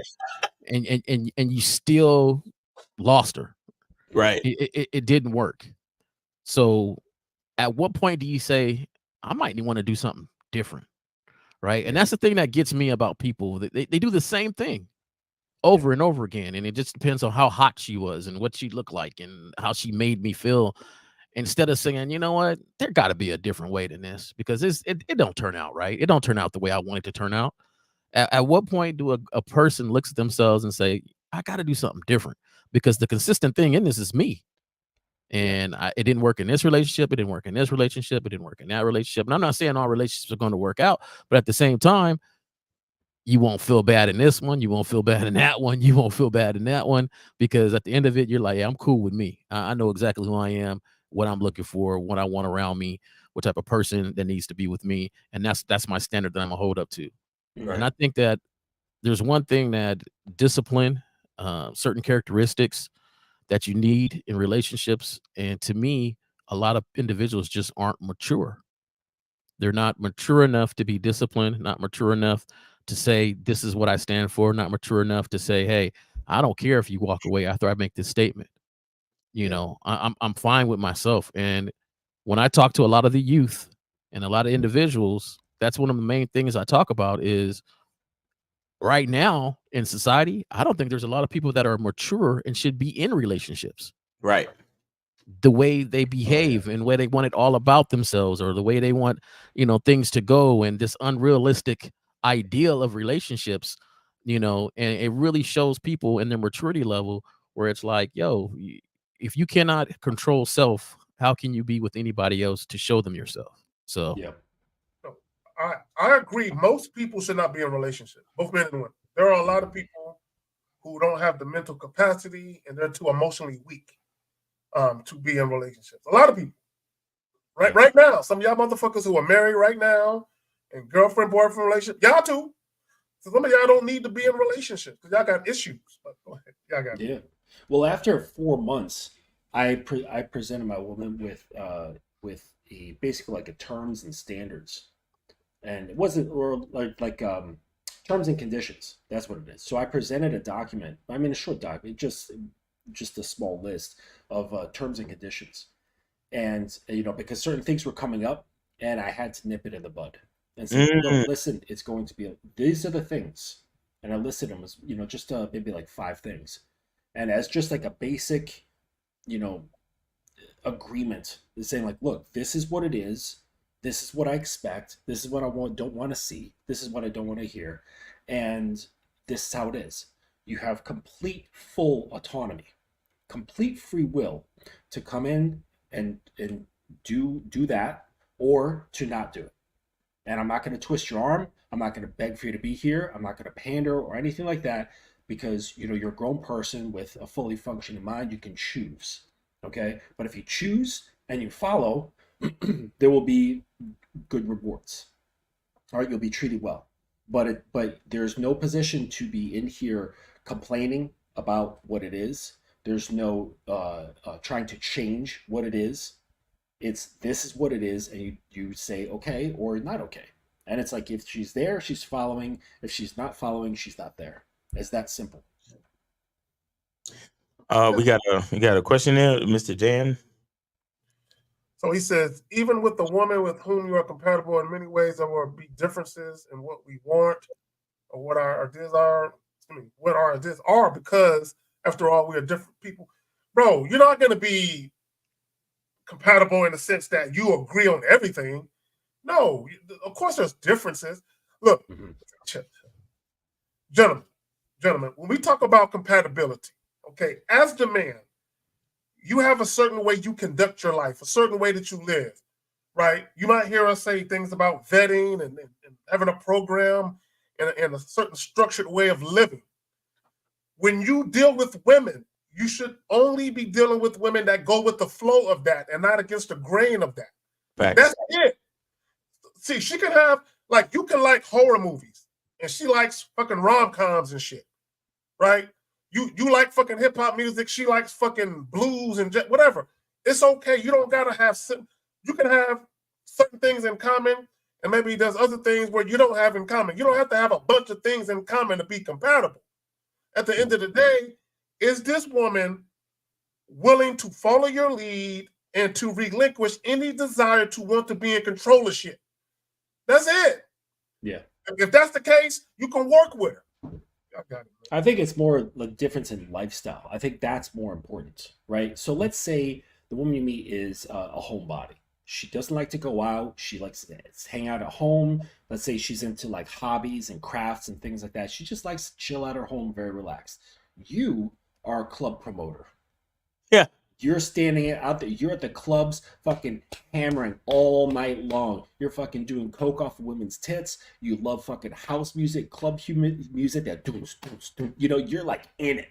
You guys are not going to be compatible, even if you both like horror movies, you both like hip-hop music, you both like a certain type of clothing, you both like the same kind of food. It's just not going to work, right? So I think if you have compatible lifestyles, that's going to be more conducive to a decent relationship. But there's always going to be concessions on her end, okay? And so when I'm looking at these sort of things, I look for the least amount of adjustment as possible. Okay, so you can have your program, and a woman's always gonna have to adjust a little bit. You know what I'm saying? Always, because you're specific. We're not generic men out here, so she's gonna have to make some adjustments. It's just are those adjustments a lot or a little? If there's a lot, that's going to lead to resentment. If she tries to do it, it's eventually going to lead to resentment. She's going to fucking hate it. If it's a little bit, she can get over that and you can help her make that transition. And there'll be far less problems. See, and you said something, Mr. Justin. You said lifestyle. Yeah. And that's like if you're the type of dude where you hang around the house a lot, you don't really do a lot of traveling, but she's a party chick, she's always jet setting here and there. That might not be the chick you should get into a relationship with. Yeah. And there's nothing wrong with her. It's just like Justin was saying, she has a lifestyle that's not predicated on your own. So it makes no sense for y'all to get together. Because what do you hear guys complain about on the internet? Oh man, don't date a chick who is always going out with her girls or she's taking girl trips. Now, their reason for saying it is because they're insecure about her cheating. That's why they say it. What we're saying is if a woman has a lifestyle that doesn't match yours, then maybe that woman shouldn't be in your life seriously. Maybe casually, but maybe not seriously. Okay. Mm-hmm. I got some very older gentlemen that I speak with and talk to, and they are different than their wives. Like they roll out, they take trips to overseas and all sorts of stuff. However, their wives don't take, girls trips. They take vacations with their husbands. We were all talking, and the wife said, "Why would I want to go anywhere without my husband?" Right? That was her expression on, going on a trip. The girls were trying to get together, and she was like, "Nah, I'm good." Now, me and him, we didn't went on trips and everything, but for her, why would I want to go without my husband? And to me, that's where it's at. Like if she submits to that authority and listens and do things the way you like them to be done, you guys can do different things. However, under your guidance, under how you like things to be done. And to me, that's how it works. I know another guy that, he spends all his money on fixing up on old school cars. I mean, like he breaks the bank on, good thing he makes enough money to do so. But the amount of money he spends on fixing on these cars is ridiculous. His wife, however, might complain, fake complain, but at the end of the day, he's like, yeah, that don't matter. Like, bring me my sandwich, please. Right. And that's it. And I see these guys operate, and the thing that's consistent is one, she's going to let him be him, and two, she still respects his authority as the man of household. And I think when those things happen in a lineup, then you can have different things there. Your lifestyles might be slightly different, but the consistent thing is, her understanding, your direction and how you're going to live life together. Well, she understands the assignment. She understands the role that she's been allotted in, and she understands the assignment. She knows what she's supposed to do within that role, and there's nothing wrong with that, right? And she accepts the leadership, and that's the most important part. She accepts the leadership. She don't fight. My sympathies to that guy, with the cars and shit, because you get into customizing automobiles, man, it just sucks away everything. But it's like an addiction. It is. You can't stop because these companies keep making new fun little things to put on your vehicles. I do it to my bikes, and it's just it's terrible. It's terrible. Hey, there's worse things to spend money on, bro. If I don't have any game, can I still talk to women with just a normal conversation? Richard, you irritate me, bro. You watch us too long to be asking this question. I don't want to. Are you a young guy? Is Rickster a young guy? He sounds like a young guy, especially like this anime video game character. Like late 20s, if I remember correctly. I think he's like late 20s, Rickster. Okay, well, first put your face on there, man, instead of these like anime characters. Right. So you got to start thinking like a man to then behave like a man. All right, your thoughts precede your behaviors. So normal. A lot of you guys are worried about getting played, and the reason why you're gonna get played is because you don't deal with women on your terms. It's very simple. Number one, you should not be going out in the world overly concerned about what these women are gonna do, and end up all you're doing is playing defense. Right? You can't even really enjoy yourself. Because you're always looking for something fucked up to happen to you. That's not the way you should be living your life. But as far as being played, the only guys that can get played are guys that are easily manipulated by beauty and booty. Those are the guys that will always get played. Yeah. I would like for Rickster to call up because I need to know what the fuck is normal conversation, and I need to know what being played means. What do you? Yeah. What do we mean? What are we talking about? Getting cheated on? Getting manipulated? Getting? What are we talking about exactly? Like, what the fuck are you afraid of? That's the question. Yeah. How do you get played in is it normal like conversation? you like a girl a lot, but she's not liking you back? Because Yeah, that's getting what a lot of guys think played is. But here's what I would say: go get played. Go get played a lot, okay? Because there's no sense. I mean, like Miles, you box. Mhm. How good would you get if you won every sparring match you were in? Like if you just dominated every sparring match, how good could you possibly get? You know what I'm saying? And that's what these guys want to do. They just fucked up. right. They want to go out and they just want to win. Right. They don't want to have any bumps and bruises. They don't want to suffer. They don't want to have any kind of discomfort. They just want to feel good and safe and feel like a winner, right? They want to play like the video game on God mode with all the cheat codes, okay? Mm-hmm. You don't grow that way. Right. You don't grow. You grow by getting your ass kicked, Mm-hmm. right? You grow as a boxer by boxing with people who are far better than you, Mm-hmm. right? And with anything, you want to play in a band, play with people who have musician skills that are far better than yours, right? Any skill, any knowledge, surround yourself with people who are smarter and better than you, or throw yourself into situations where you have to adapt. You have to learn, okay? Because unless you're a complete fucking knucklehead and you just keep bashing the head with experiences and you don't learn, well, then you're just fucked, all right? But most of us have at least a little bit of wherewithal to be able to sit back and go, all right, wait a second, this is just not working out. Let me think differently, right? And that's the beginnings of trying to learn, because part of game is being able to be extremely observant, right? And not from an emotional perspective, but from more like an engineer's perspective, and just looking at your shit and going, okay, what do? I don't like this, this, and this. How can I make it not that? Right? And you can't get there unless you're throwing yourself into certain experiences again and again and again. Exactly. They call it exposure therapy. Yes, exactly. And what's so crazy when you're talking, Justin, it also allows you to understand how you interact with the world and not the cookie cutter program that you see, maybe on online where, hey, if you do this, you'll get this answer. No. You might not get that answer. Exactly. Just like, me in 1950, we hang for a long time. So, but I'm not him and he's not me. Right. I'd smile and joke around. He's the guy that's staring in the club like somebody owes him some money. Me, I'm around having a good time, but we both have a great time. We both come out with great experiences. So people have to understand that when things are said, you still have to learn how it applies to your personality, how you communicate, how you do certain things. Mm-hmm. Well, I would go as far as to say this as well. All four of us can deal with the same woman and have 4 different unique experiences with that same woman because we're all unique men. Mm-hmm. And based on the fact that we all are individual men and unique in our own way, that woman is going to respond to us based on that uniqueness. But I go first, though. I'm just saying. so this is what I would say to go ahead, because I'm just want to know if you can cook. That's one of my first. Can you cook, and what do you cook, and what's for dinner tonight? So what Rickster I can't even talk. Hold on.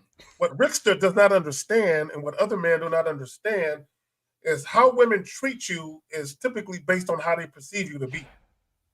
Right now, perceptions aren't always accurate, right? But most of the time they can be. So what guys got to understand is when you first start conversating with women and dealing with women, they're automatically going to form a perception about you. And one or two things are going to happen. Either you're going to prove them wrong, or you're going to prove them right. Oh, you are that guy I thought you were. Right. So what happens is, if you come across like a guy where you can easily be manipulated or deceived, and you pedestalize women based on attractiveness and pussy and all that other shit, once women figure that out, well, that's their perception of you. you are a guy where you pedestalize beauty and sex. So once that happens, women already know you don't have too much of a standard. You don't have too much of a substance as a man if those things can move you so easily, right? So why would a woman respect you? Where's the incentive for her to respect you? Facts. Better yet, where is the incentive for her to add any value to your life? Because you're showing her with the fact that you pedestalize booty and beauty that you don't really require much of her outside of that. So she doesn't. This is why I say a woman can deal with one guy and she don't do nothing for that guy. She just shows up and looks cute. This other guy, she cooking this nigga meals, right? She folding this nigga's laundry, and you're looking at her like, why is he getting that, but I'm not? It's because she perceives him to be one way and perceives you to be another. Really no, y'all got it. Yeah, we could get to another question. If Rickster don't want to call in. And guys, call in. We only gonna be here maybe another half hour. Call in, guys. It is 919-647-9392. 919-647-9392. All right. What are you nervous about? So he says, even if I'm nervous, I should still approach women regardless. Your emotions? Y'all got emotions? Here we go. Yes, wise for we get right back to that. that. 862, you're on live on the Manhood is a Skillset show. We got K-Zag, Mr. Justin, J. Roman, and Miles. What's going on with you, bro? Name Age City. What's going on? Yes. Good afternoon. This is Rickster from Brooklyn, New York. I'm 33 years old. Oh, Rickster, what's up, bro? All right. Yeah, All right. So yeah, what are you talking about when you say normal conversation, and what do you mean when you get played? What are you talking about, bro? Expound on your question. Well, to be honest, I was just over into my emotions because of what happened on Wednesday. I was calling to the Pineapple Show about it was some other thing. But the thing is that it's leading me back to where I was.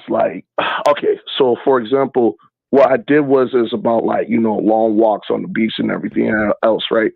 And I kind of used that in order for me to make a girl like me because I want to be accepted into society. And I guess I've been bred into that.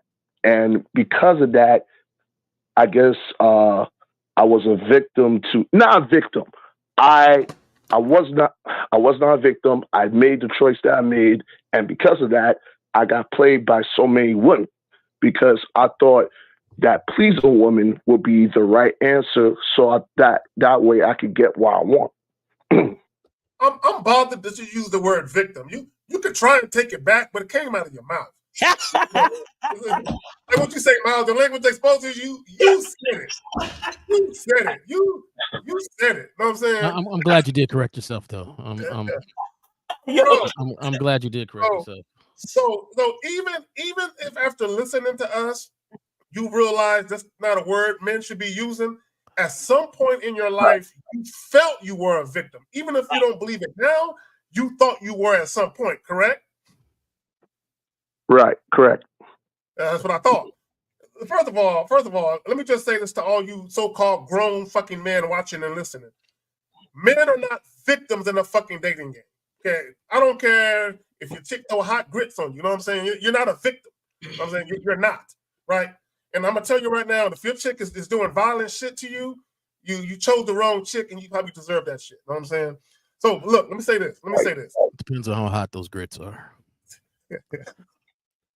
let me say this. And look, and I'm not wishing harm to anybody, but what I will say is this: if bad shit is happening to you in a relationship, and you continue to stay and suffer through more bad shit, that's really kind of your fault. You know what I'm saying? Because you stayed for that shit. Right? I just want to point that out. That's what I'm really. So caller, this is what I want to say to you. So what you're showing me with what you said, right, is that you have no sense of self-respect, you have no sense of self-value, no sense of self-worth, and you believe that a woman is more valuable than you, so you have to do whatever you got to do to win her affection. Right. And but the question extends deeper than that, though, because it then opens up another question, which is why? Why do you want that? Okay. And you yourself and a lot of guys, because you're not alone, man. Why is it so important to have that that acceptance, the validation, all that stuff coming from a woman? And if you keep asking why and trying to dig, you'll get to the root of that stuff. And that's what the answer is. And once that becomes dismantled, then you can it'll change a lot of the behaviors and how you see things, how you perceive women. Right. I already know where it is. The main course is the main core of this is back in high school, where I was new to all of this. Everything always go back to high school, meaning that, hey, you're trying to figure out who you are, who you're going to be friends with, who's going to be like, I can't listen. All that stuff. Hey, Rickster. Yeah. Rickster, I'm gonna have to stop you, man, because I can't listen to back to high school excuses, right? When we are younger, we act and behave as younger, but when we get older as men, our reasoning changes. So we have to think of things in a new process because we're a little more mature. We see information and we read it and we take it in a different way. So if you could say, hey, this happened back in high school, well, then I can twerk my mental thinking and understand how I started to believe that, but don't believe it now. So I'm not going to act on it as if I still believe that I'm in high school. You understand what I'm saying? Right. So we can't, that's the one thing, I know psychology, like, hey, in the past, it all goes back to when you're a childhood and do. But once you recognize where it's at and you have the maturity level and the mental level to say, okay, I know I acted like this then, and this is where it came from, but I need to think differently because that was the most immature state I was in. Thanks. In high school when I was a adolescent. Right. Right. So now, why do you still believe that's the way to go? When you have so much data between high school and now that says it does not work. You're right. You're definitely right about that. So again, normal conversation, and can I still talk to a woman with just normal? Like, what do you think? What exactly do you think game is, Rickster? Game is all about you. Okay, game is all about you. So if it's all about me, then why can't I have a normal conversation with a chick, let her know exactly what I want to do because it's all about me, and continue that way? What are we talking about? Like the problem, and because when I listen to your questions, it's like you're mystifying and making game magical. It's like, no, motherfucker. You see a girl, hey, what's up? How you doing? I had this crazy idea that maybe we could go get a drink together. When are you free? It's that fucking simple. Right. Like, what is it? What's so? Oh well, a normal conversation. What? So you like to talk about toothbrushes and toothpaste? That's a normal conversation, right? But if you was to ask her out on a date, that's somehow a different conversation. What are we talking about? You're right. You're right. Like you guys, you put this extra pressure on yourself because you always think, man, I gotta be as smooth as a pimp if I could manage to get a bitch to like me. Oh, I gotta act like Miles to get a bitch to like, or I gotta be dumb. I gotta be in some dom submission shit like Mr. Justin to get a woman to like me. Stop. Focus on you for real. Mm-hmm. Focus on you. Because listen, there's a little bit of Miles in you. There's a little bit of Justin in you. There's a little bit of J. Roman in you. There's a little bit of Zach in you. Hey, man. I'm not participating in that circus act y'all talking about. Listen, what I'm trying to say is, you want to be as smooth as a pimp, but I'm saying find the smoothness in Richter. You want to be as confident as Miles. Find the confidence in Richter. You want to be as dominant as Mr. Justin. Find the dominance in Richter. That's what I'm trying to explain to you, bro. We're all connected, and there's parts of you that are similar to every man on the planet. But you need to look at yourself and fucking find it and stop putting all this pressure on yourself. It is a normal conversation, bro. Every word out of your fucking mouth is a normal conversation. What are we talking about? Come on, Miles. I got the answer for him. Caller, here's the remedy. Stop giving a fuck what women want. Stop caring. Now, what they think, what they say, or any of that stuff. Yeah, none of that. And here's the thing. Now, when we talk how we talk, people think we have an issue with women. No, we love women, and we've all repeatedly said that. It's not a lack of love of women that makes me say, stop giving a fuck what they want. It's not your job to give a woman what she wants. It's her job to get what she wants. It's not your job to give it to her. Okay, your job is to get what you want out of life. Part of getting what you want out of life is you have to deal with a woman who is compliant to such an extent she doesn't make things a challenge for you. So all you do is what Miles said. Hey, would you like to grab a drink sometime? Her response to that fucking question is going to tell you whether or not you continue the conversation. It's that simple. It's real simple. Rickster, Unique brought up a really interesting point here. How many different accounts do you listen to on YouTube? Like, just roughly speaking. How many accounts? It's just you guys. You guys make my what's it called? My mindset a little bit more differently. Before I met you guys, it was like a lot of red bunch of stuff. Right? It was a lot of red pill stuff. Okay. Yeah. Before. But there's still a little bit in me, but not all. I mean, there's still a little bit in me left.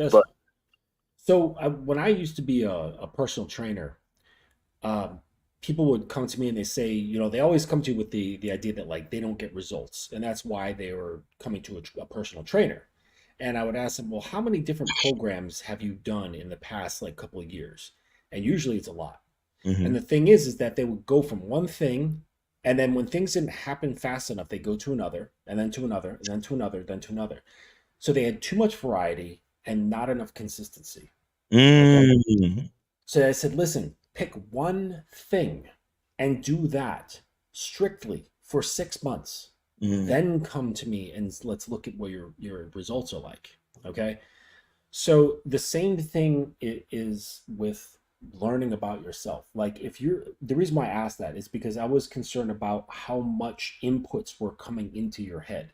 And if you're listening to all this different stuff, it can get confusing or overwhelming. So I would say to just try to simplify things, okay? Because it doesn't matter who you're talking to. If you like what they're doing, you trust what they have to say, it all leads back to the self. Everything Jay talks about leads back to the self. Same with Zag, same with Miles, myself, Lucario, Steve, 50, everybody. No matter what their pathway or their style or their message, all of us come back to the self. Always. All pathways lead back to the self. It's just a matter of what you're looking at, how to get there. So it's like, we were talking about overcomplicating things and simplification and stuff like that. That's what I think. It's just like, if you're worried about this and that and what to say and what to do, how to show up, what is game, what's being played and all that stuff, it just gets too much. Okay. Learn who you are, learn what you want, and stick on what that is and stand on what you believe in. And that will be much more valuable than learning how to talk to women, because it's like, I've known guys who are really good at talking to women, but they were weak men at their core.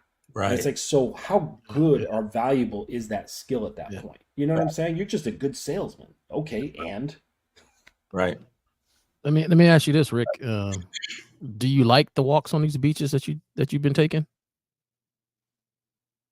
I like long walks, but you'd never on the beach if I'm with a woman. But I do like to have long walks by myself. Okay. I like to have long walks. So you do that frequently with yourself? Yes. And sometimes I like to wake up early in the morning just to see the sunrise because it feels peace. I'm at peace. I don't usually tell anybody about that, but yeah. I would, because I wouldn't care what nobody else thought about it. Yo, you in Brooklyn, you said? Yeah. Check out Breezy Point down by Coney Island. Breezy Point Beach, that nobody goes to that beach. It's a pain in the ass to get there, but it's a fantastic beach. So if you like that, that's something that you can bring a woman on. You know what I mean? Because it's kind of cliche, like walks on the beach, but this is actually something you like to do. You know? So, but I'm saying check out Breezy Point, man. It used to be like old military sort of thing going on there, and it's all just like emptied out buildings. Nobody goes there. It's basically you have the whole place to yourself. Let me piggyback off what Justin. Okay, thank you. Yeah. But hold on, before you go, Richard, let me just piggyback off what Justin just told you. You talked about that's something that you like to do, and that's what guys need to start doing. Introduce women to who you really are. Part of that is if you want to meet up with a woman, have her meet you someplace that you frequent, right? That's going to give insight into who you are because that's what you like to do, right? So not only are you introducing her to yourself as far as hi, my name is, but you're also introducing her to your life to one degree or another. See, a lot of guys, the reason why y'all struggle being consistent is because you're always manufacturing something to get the woman to like you with or for. Yeah. Right? And oftentimes it's hard to keep that up for an extended period of time because you were never doing those things for you. You were doing it because you thought the woman would like it. Right? But if you introduce, but you gotta like yourself, Rickster. If you don't like yourself, it ain't gonna fucking matter. Right? But if you actually love yourself, is probably a better word. And if you introduce a woman to you and to the things you do, you never have to worry about being inconsistent because that's you. Food for thought. I think too, like there's no 100% all the time that every time you talk to a woman, she's going to just fall in love with you. And I think sometimes guys are after this, facade of Mr. Smooth that every time they say this 100% thing and, they always, and that doesn't happen. The only 100% you could have is you being cool with yourself. Exactly. Michael Jordan said a statement, and I just, ever since I heard it, it stuck in my head. I found the poster, I had it on the wall, and it said, "I fell over and over again, and that's why I succeed." Right. And the thing is, everybody's so afraid to fail, they don't succeed because it stagnizes them and it just freezes them from doing things that I would say is natural. Talking to another human being is just natural. I get in the elevator. Hey, how you doing? How you doing? Oh man, that looks really nice. Where'd you get that from? Oh, I like this. I like that. All right, you guys have a good day. And I'm out. To me, things are just so natural just to talk to somebody else. We're always putting this fail or success rate on it when it's just interactions. Yeah. You seen her, you said, "Hey, I think you look pretty good," or whatever you said to her. Want to get a drink? No, thank you. Okay, well, you have a nice day. That's it. What did you gain or lose from that? That's what I'm saying, man. Even if the woman agrees to go out on a date, you didn't gain anything for that either. What did you gain or lose from that? Like, right. It doesn't begin in the day. It doesn't. None of that happens, and it's just because the day is with you. Right. Yeah. You make your day. I got a saying at work when people come in all pissed off, or I made them pissed off. I enjoy that. Anyway, my saying is, piss you off. You allowed yourself to be pissed off. Your bad day will not be my bad day. So whatever your bad day is not going to be my bad day. Like my day is set by me. So it has nothing to do with you. So my thing is, we got to start living life. And this happens when you really know yourself, when you really enjoy being with yourself, when you really enjoy your life. One, you'll start to display that, and people are going to be like, "Man, wow, what's so great about you? About your life. You live over here in this little square." I'm not saying you do. I'm just saying that, whatever when you really see somebody enjoying their life, people start to look like, what is making you so happy? Mhm. In this world, in this fucked up world today, what is making you go through here skipping and enjoying life? And when you let them know it's me, that's how I operate. Mm-hmm. And Jay, if they really just have like a decent life, things aren't crazy or struggling or whatever, yet they're still not doing what you're suggesting, then shout out to Miles. They got to learn how to do some appreciation. Yeah. Because there's so many people who have lives that you look at and go, there's nothing for you to complain about, yet they're not doing what you're suggesting, Jay. And Right. it's because they don't appreciate what they have. None of it is good enough. Mm-hmm. And it's like, well, okay, you're going to go through life with a not good enough mentality, and it's going to permeate through all of your interactions. Mm-hmm. Well, Exactly. Because I'm Gratitude. saying it's all right to strive for more, but if what you have, you're like, oh, this sucks. Right. Like, not good enough. Like, it's just going to ruin everything. Yep. Gratitude is everything. Seriously. Yep. So they're looking for people to bring them something that they themselves should be bringing to themselves. Right. They're obligating people outside of them to bring them joy, Right. to bring them happiness. Hey, Rickster, Yeah. real quick. So if you your life as it stands right now, what scale of 1 to 10 or percentage wise out of 100, what are you operating on? Well, I'm operating on right now. It used to be a 70, but now it's a 40. But I do enjoy the peace that I have. Wait. So you said it went from 70% to 40%. Why? Yeah, because remember the last time we spoke, you said it was lower, and I told you, and I said I would agree. Okay, so why is it 40%? Well, I still need to figure out who I am, and I still don't have an identity. So since the last time we spoke, what have you done to help figure out who you are? Nothing. Just watch the live streams. Not to be honest, nothing. Okay. Nothing All right. Cool. Makes sense to me. You got all the time in the world, bro. Just sit there and just stay where you're at and keep experiencing the same thing, because that's what you want to do, right? No. Because the victim mindset is comfortable for you, correct? No. You sure? It's not. It's not. But you're not willing to do anything else. I am. Bro. What are you willing to do? Now he knows what to do. Just shit or get off the pot. Yeah.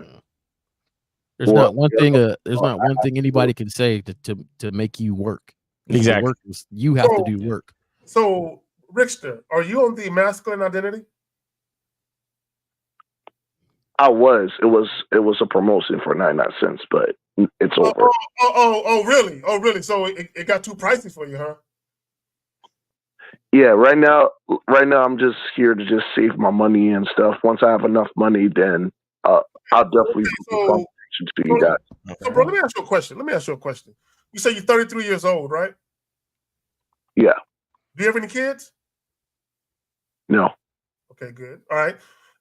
Were you ever married and divorced? No. So, are you paying for like a sick parent? Are you helping somebody out financially? No. Do you work full time? Yeah. Do you have any expensive hobbies or habits? Outside of playing video games, no, to be honest. Right. So you're not like either like buying weed or whatever, alcohol. No. I'm shopping. Sporadically. It's a fit to me. Okay, so what do you do with your fucking money while you can't be on somebody's membership? That's what we're trying to get to, bro. Right now, I'm using my money to invest into myself. Right now, into the stock market and stuff. Like I said, once I have enough money, because the monthly memberships, everything, I know it doesn't cost a lot, but I need to make enough money in order for me to be like, hey, I have enough money to, No. You just don't see the value in it yet. Let me ask you a question. While you were on the membership for 99 cents for 30 days, did you write down any notes or anything that so you could use anything you had while you were off the membership? No. Okay, thank you. All right, Rickster, I'm gonna let you go, bro. I'm gonna let you go. You know what you need to do. Go ahead and fucking do it. You're a grown ass man. Get the fuck out of here. All right. 512, you are live on the Manhood is a Skillset show with Kay Zaggin, Jay Roman, Mr. Justin, and Miles. Name, age, city. How can we help you? Yo, this is AR on the chat. I'm 31 and I'm calling out of Dallas. All right, what's going on, AR? What's the question? So it's more of a comment. So I just recently became a high school teacher, right? Congratulations. And appreciate it. And you know, through the training,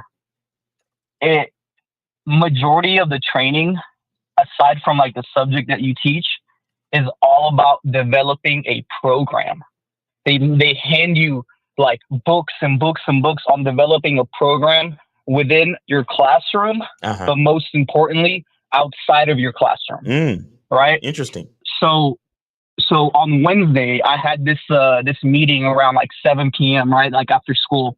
And it was like 50 something teachers in there, right? And majority of them, like 90% of them were women, right? And all of them, every single one of them has a strict program based around their lives. Like they all busted out their schedules, their little like journals. And all these women have a strict program from the fucking second they wake up, 6:30 a.m. to the second they go to sleep. Right. Like literally, like I wake up at 6:30. From 6:30 to 6:45, I take a shower. From 6:45 to 7, I make my breakfast. From 7 to 7:30, I get to school. We got it. Crazy program. Right. And that's what a lot of these guys lack, is a strict program within themselves. Exactly. Right. So like this dude, he doesn't, like the last dude, right, doesn't know anything about himself. And I guarantee you, if we were to like dig deep into his life and figure out like what he does on a daily basis, there's no program. Right. With majority, Hold on. Guys like him, you know, shout out to Rickster because he watches us and he's supposed to show us. So shout out to him. But honestly, bro, at the same time, I want you guys to know that if you watch us and you don't actually use what the fuck we say and apply it to your life and improve your life, get the fuck out of here. Don't fucking watch me. Don't watch me. I'm speaking for myself. Cause I know it's a business. I don't want to fuck up anybody else's business. But me personally, I don't do this for the fucking numbers, bro. If you're watching me and you're not changing your life, anything I've said hadn't really made you get up and do some extra shit to make a difference in your life, then leave me the fuck alone, bro. Leave me alone. Get the fuck out of here. All of you victims, I don't need you over here. Really. All you victims, overthinkers, and all you guys that are just stuck, this ain't the place for you. Right? You're looking for somebody to hold you by the hand, give you a fucking hug, and to come to your house and wake you up and say, hey, man, make your bed, brush your teeth, do some push-ups, go to work, do this, talk to a couple of girls on your way home, this, that, and the third. You want me to come fucking do it for you. This is not the place, bro. This ain't the place. You could click off right now, okay? But what I'll say is guys like Rickster is the type of guy who they do, like you heard him, he's talking about, well, I'm trying to invest on the stock market. There are people out there who love to do a lot of busy work and disguise it as progress when there's still just stagnation. They do shit that they claim is improving their life. Rickster's problem is not money, so he doesn't even need to be investing in the fucking stock market. Rickster's problem is his fucking mindset. So he needs to be investing in changing his mindset, but he doesn't want to do that because that would take actual work. How much work does it take to put money in stocks? It's probably a click of a button on his fucking phone. Huh? But if I'm investing and I'm getting more money, then that'll put me in position so I can start to invest in myself as far as, no, motherfucker. Take the money directly to the coaching. And stop doing distraction work to make you feel as if you're making progress when you're just spinning in circles. Go ahead, Zach. No, see what Rickster revealed when he admitted that he was on Miles's Masculine Identity Membership.com, by the way, y'all. When he admitted that he was only there for the 99-cent sell, what he is essentially saying is, I don't see the value in myself. I'm only worth 99 cents. The moment the price goes up, that's too expensive for me to pay because I don't see that I'm worthy of anything more than that. Exactly. So I'm going to do the bare minimum to try and get the maximum out of my life. Life doesn't work that way. Mm-hmm. So what you put in is what you get out. Well, he knew it was going to be a waste of money for him because he wasn't going to do none of that work. He's going to do nothing. And that's the thing. Like, you know, Hey, you're financially savvy. Yeah, you're financially savvy. Anybody looking at the stock market, you got some money to invest. And so you're making money decisions. And what he realized was, I'm not going to do none of the work, you know, to put whatever the rest of the money was for it.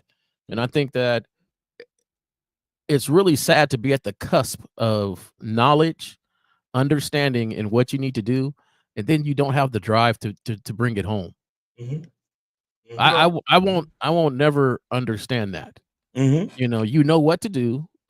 You've thought about it. You realize, one of the biggest awakening is for people to realize, hey, I'm the problem, right? I'm the one that's messing things up. So you already took that step. You found some people that you kind of agree with because you've been searching online.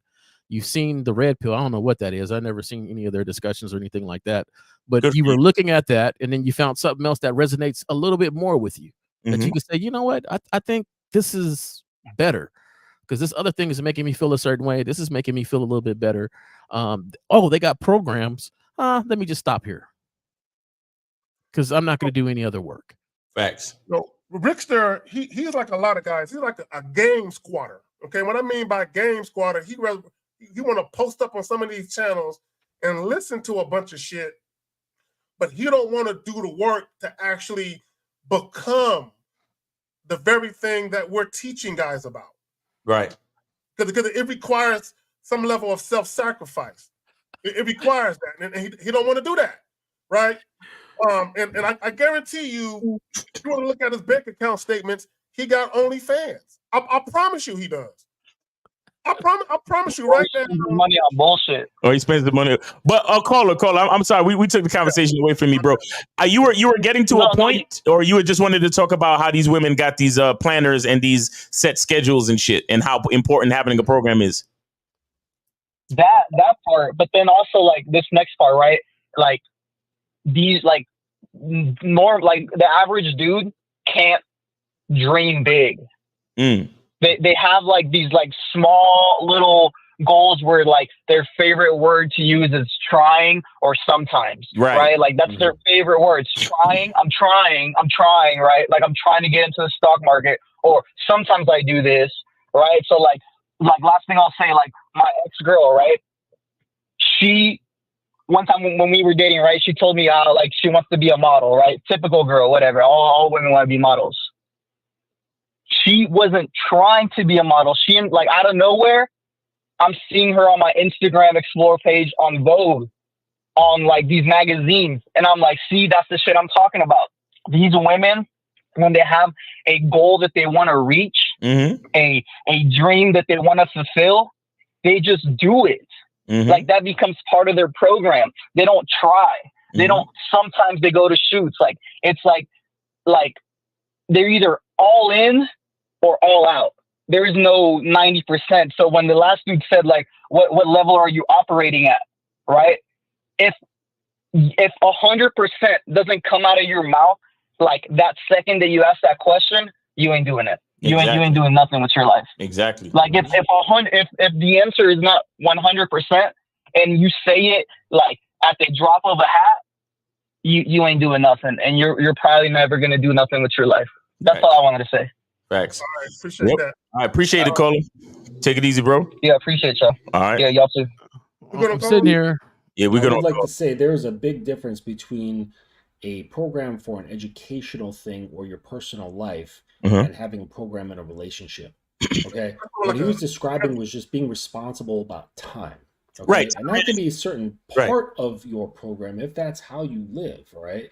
But having a program for yourself and your relationship is vastly different than just being responsible with time. Right. Right. So Unique 79 with the 50, he says, to feed what off J. Roman said in regards to what you have gained, you gain no regret because you did what you wanted to do. You got what you wanted regardless of the outcome, which is going after what you wanted in the first place, and you did it. Now, let me say this about the last caller. He was talking about the young lady wanting to be a model, and she achieved it. Mhm. You know, Fabulous in the rap one time said, and I might misquote him. He said his plan B is to make sure his plan A doesn't fail, or some shit like that. Right. And B is like, and for you to even have that type of mindset, number one, you have to believe in yourself. Okay? You have to believe in yourself, and you have to believe not only do you have what it takes to succeed, but you have to have the discipline to make it come to fruition. Unfortunately, some guys are cool with just paying for pussy their whole life, or they cool to jacking off to images of women. Mhm. And they cool with that. Now, if you there's nothing wrong with, on the surface, there's nothing wrong with porn. Let me get that out the way, right? But if you allow the watching of porn to stagnate you to the point where you don't even go out and talk to women, that's a problem. And to me, that's a lowly existence. Y'all got it. Facts. I was just gonna say that. I was gonna say if we could get to questions and then kind of wrap. Cause we don't. We got a couple questions there from Dan All and right, Wise. So it's okay. This one, you have to get to this one. Even when I'm nervous, I still approach women regardless of my emotions. Yes. What kind of emotions are you feeling? I mean, Nervousness. My stomach is The queasy. only way to not be nervous about doing anything that's new is to keep doing it until you're conditioned to it, and then it's not a big deal. Keep doing it. Exactly. Like every skydiver was nervous the first time they jumped out of a plane. After 20, 30 jumps, you're like eating a sandwich on the way down. Facts. There you go. So he says, why do I feel myself going backwards when I'm not learning it? Yo, man, y'all need to call in. Like we don't know what the fuck. Well, it's funny because they answer the question for themselves in the question. Why do I feel myself going backwards when not learning game? Because you're not learning game. There you go. You're not. You just said it. You're not learning game. That's why you're going backwards. There you go. I think you jumped in. Should I do something concrete if she does not perform a certain sexual act? Y'all motherfuckers, bro. Okay, hold on. But I want this act for myself. What can I tell it to influencer? Bro, you are literally treating it like a sexual transaction. If you do this thing for me sexually, I'll do this thing for you non-sexually. Bro, you don't reward no woman because she sucked your dick. No, he's saying he wants to be able to influence her mind so that he can get what he wants. Okay. So that means your want is leading you. You're not in control of your desires or your impulses. So therefore you're trying to change her into something that you can basically masturbate with. Right? You're way off kilter, man. And it's like verging on creepiness. There you go. There you go. That's up to your question. So he says, how much cologne should I have on going out versus having her come over to my place? Yo, man, y'all grown man asking these fucking questions. Y'all want to answer that shit, man? Well, yeah, everyone's gonna be different. Like I've known guys who they spray it in the air and then they walk into it because they don't like a strong smell. Okay. Right. First of all, I'd say learn the difference between what a eau de cologne is, what eau de toilette is. There's like 4 or 5 different versions, and it depends on like the amount of oil that's used, like the concentration of oil. So I think there's like 4 or 5 different versions of that, and in varying degrees of like lightness to like a heavy odor. Okay, that stays with you for a long time or it evaporates quick. All right, what I do is 4, right, on either side of my neck and on each wrist, or like one wrist, and then I just kind of like rub it together. That's what I like to do. I'd also advise having at least, at the very minimum, 4 different types of colognes, 1 for each season. Okay, don't wear some summery, fresh feeling light cologne in the fucking dead of winter. Okay, the dead of winter should be like like a darker, heavier, more masculine, sort of like slower smell, right? And then the spring, summer, fall, they all have the different attitudes. Have at least 4 different ones. This is what I do, but like just wear however much you you like to wear, whether she's coming over or you're going out. It doesn't matter. Yeah, I didn't know there was a difference in how much. Yeah, that's a weird question. I didn't think there was a difference. I mean, you putting on cologne and you have a routine of how you, and this is what I'm talking about. Like, guys don't even have a routine of how they like to put on cologne. Yeah. You understand? Like is everybody just flying by the seat of their pants when it comes to life? Is that really what y'all doing out here? Like, life is just moving. I just like, I don't know how to do anything. I don't know how to put on cologne. I don't know what to eat. I don't know how to talk to girls. I don't know how to dress. Like, this is what's really going on. Like, come on, guys. Pick something and don't be afraid to pick it. Because that's a big problem too. Like, you guys, you care so much what people think. You're afraid to choose something and just go with it. Yeah, like, come on, man. If I put on cologne, the last thing I'm thinking about is what the bitch is gonna think. You know what I'm saying? Do you got on too much? You don't got on enough? I'm not worried about all that shit. Like, it ain't that serious. But I will say this to you guys. If you guys are overly concerned with that, buy yourself the little gift package that has the little fucking body wash, the aftershave, and a little deodorant.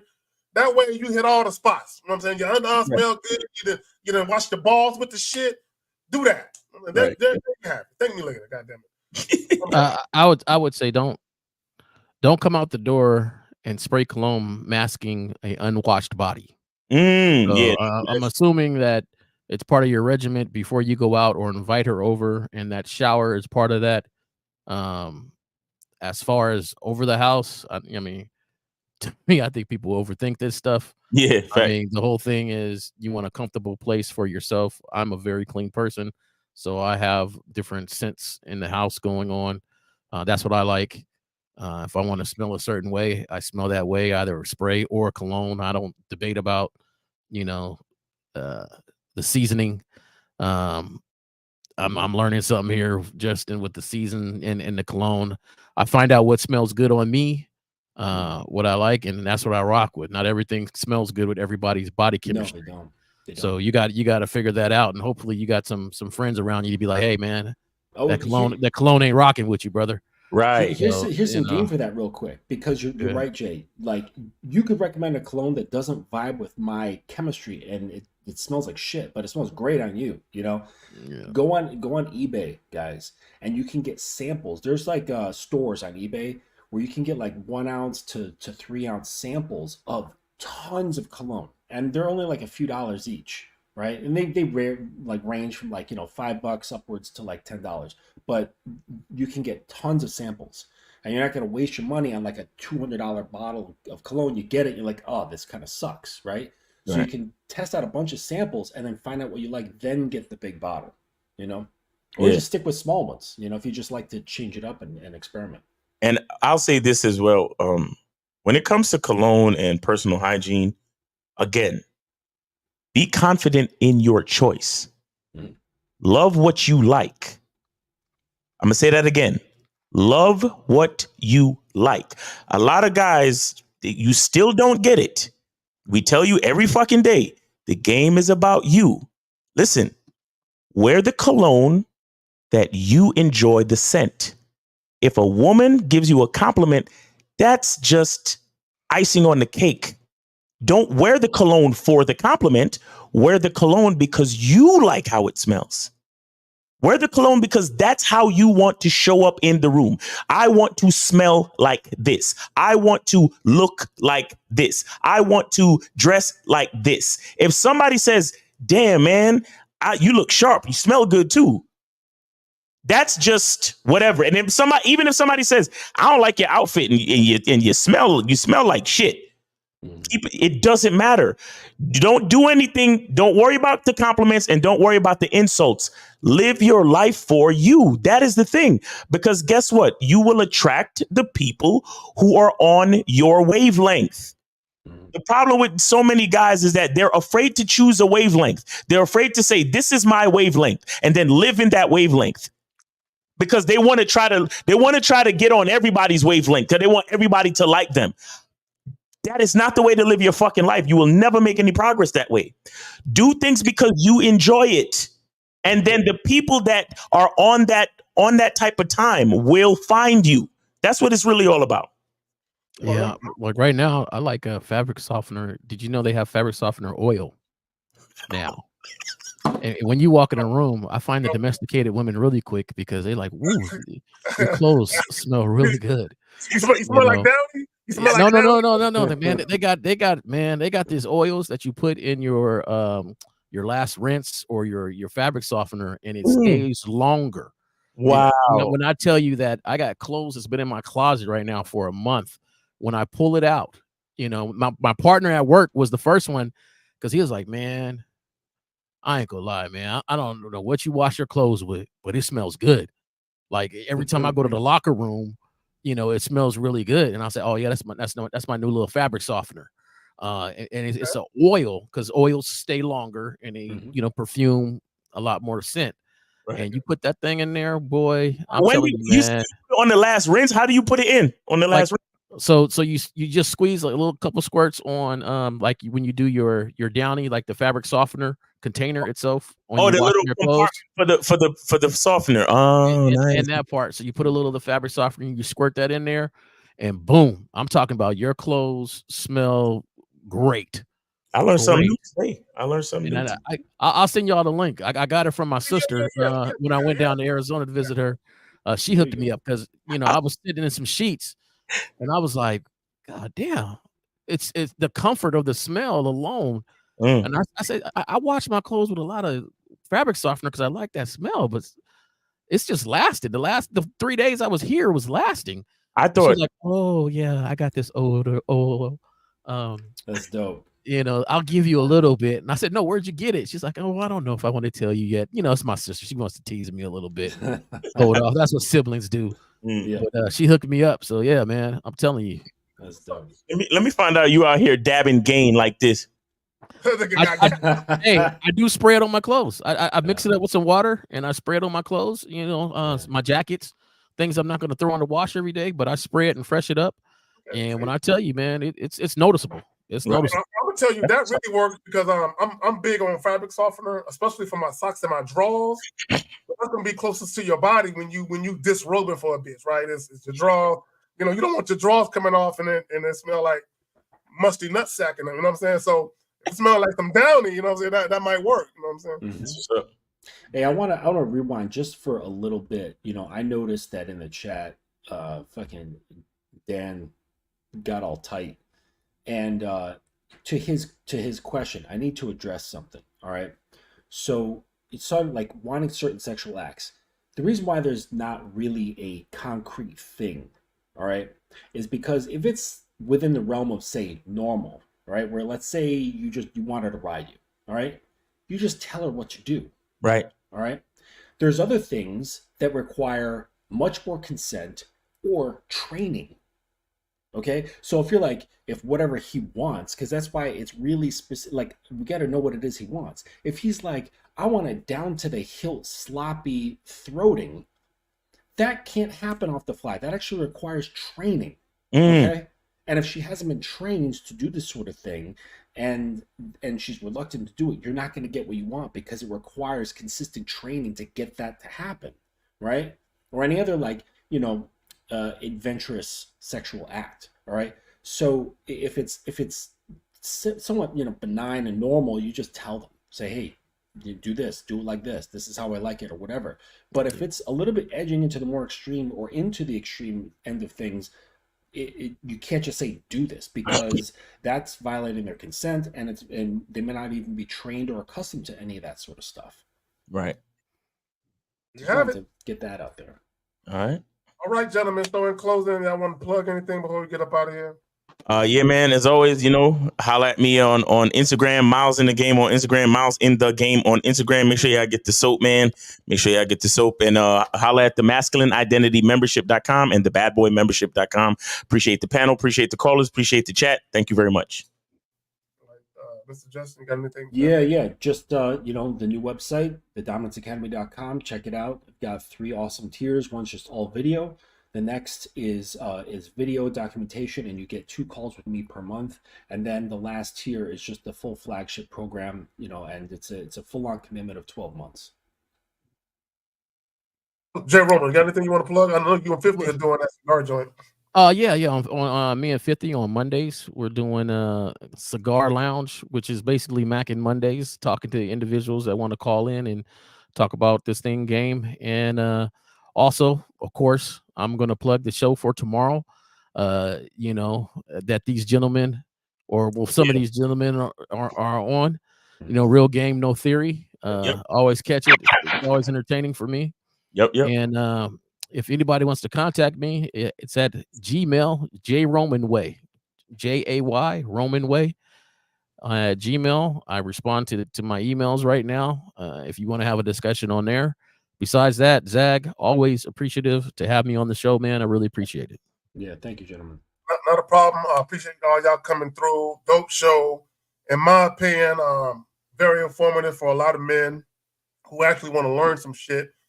And again, gentlemen, men are not victims in the dating game. You're not a victim. And if you were a victim, then you created your own victimhood because of your poor choices and your lack of self-respect. You know what I'm saying? So I just want to point that out. Y'all have a great day. We see y'all tomorrow. Peace.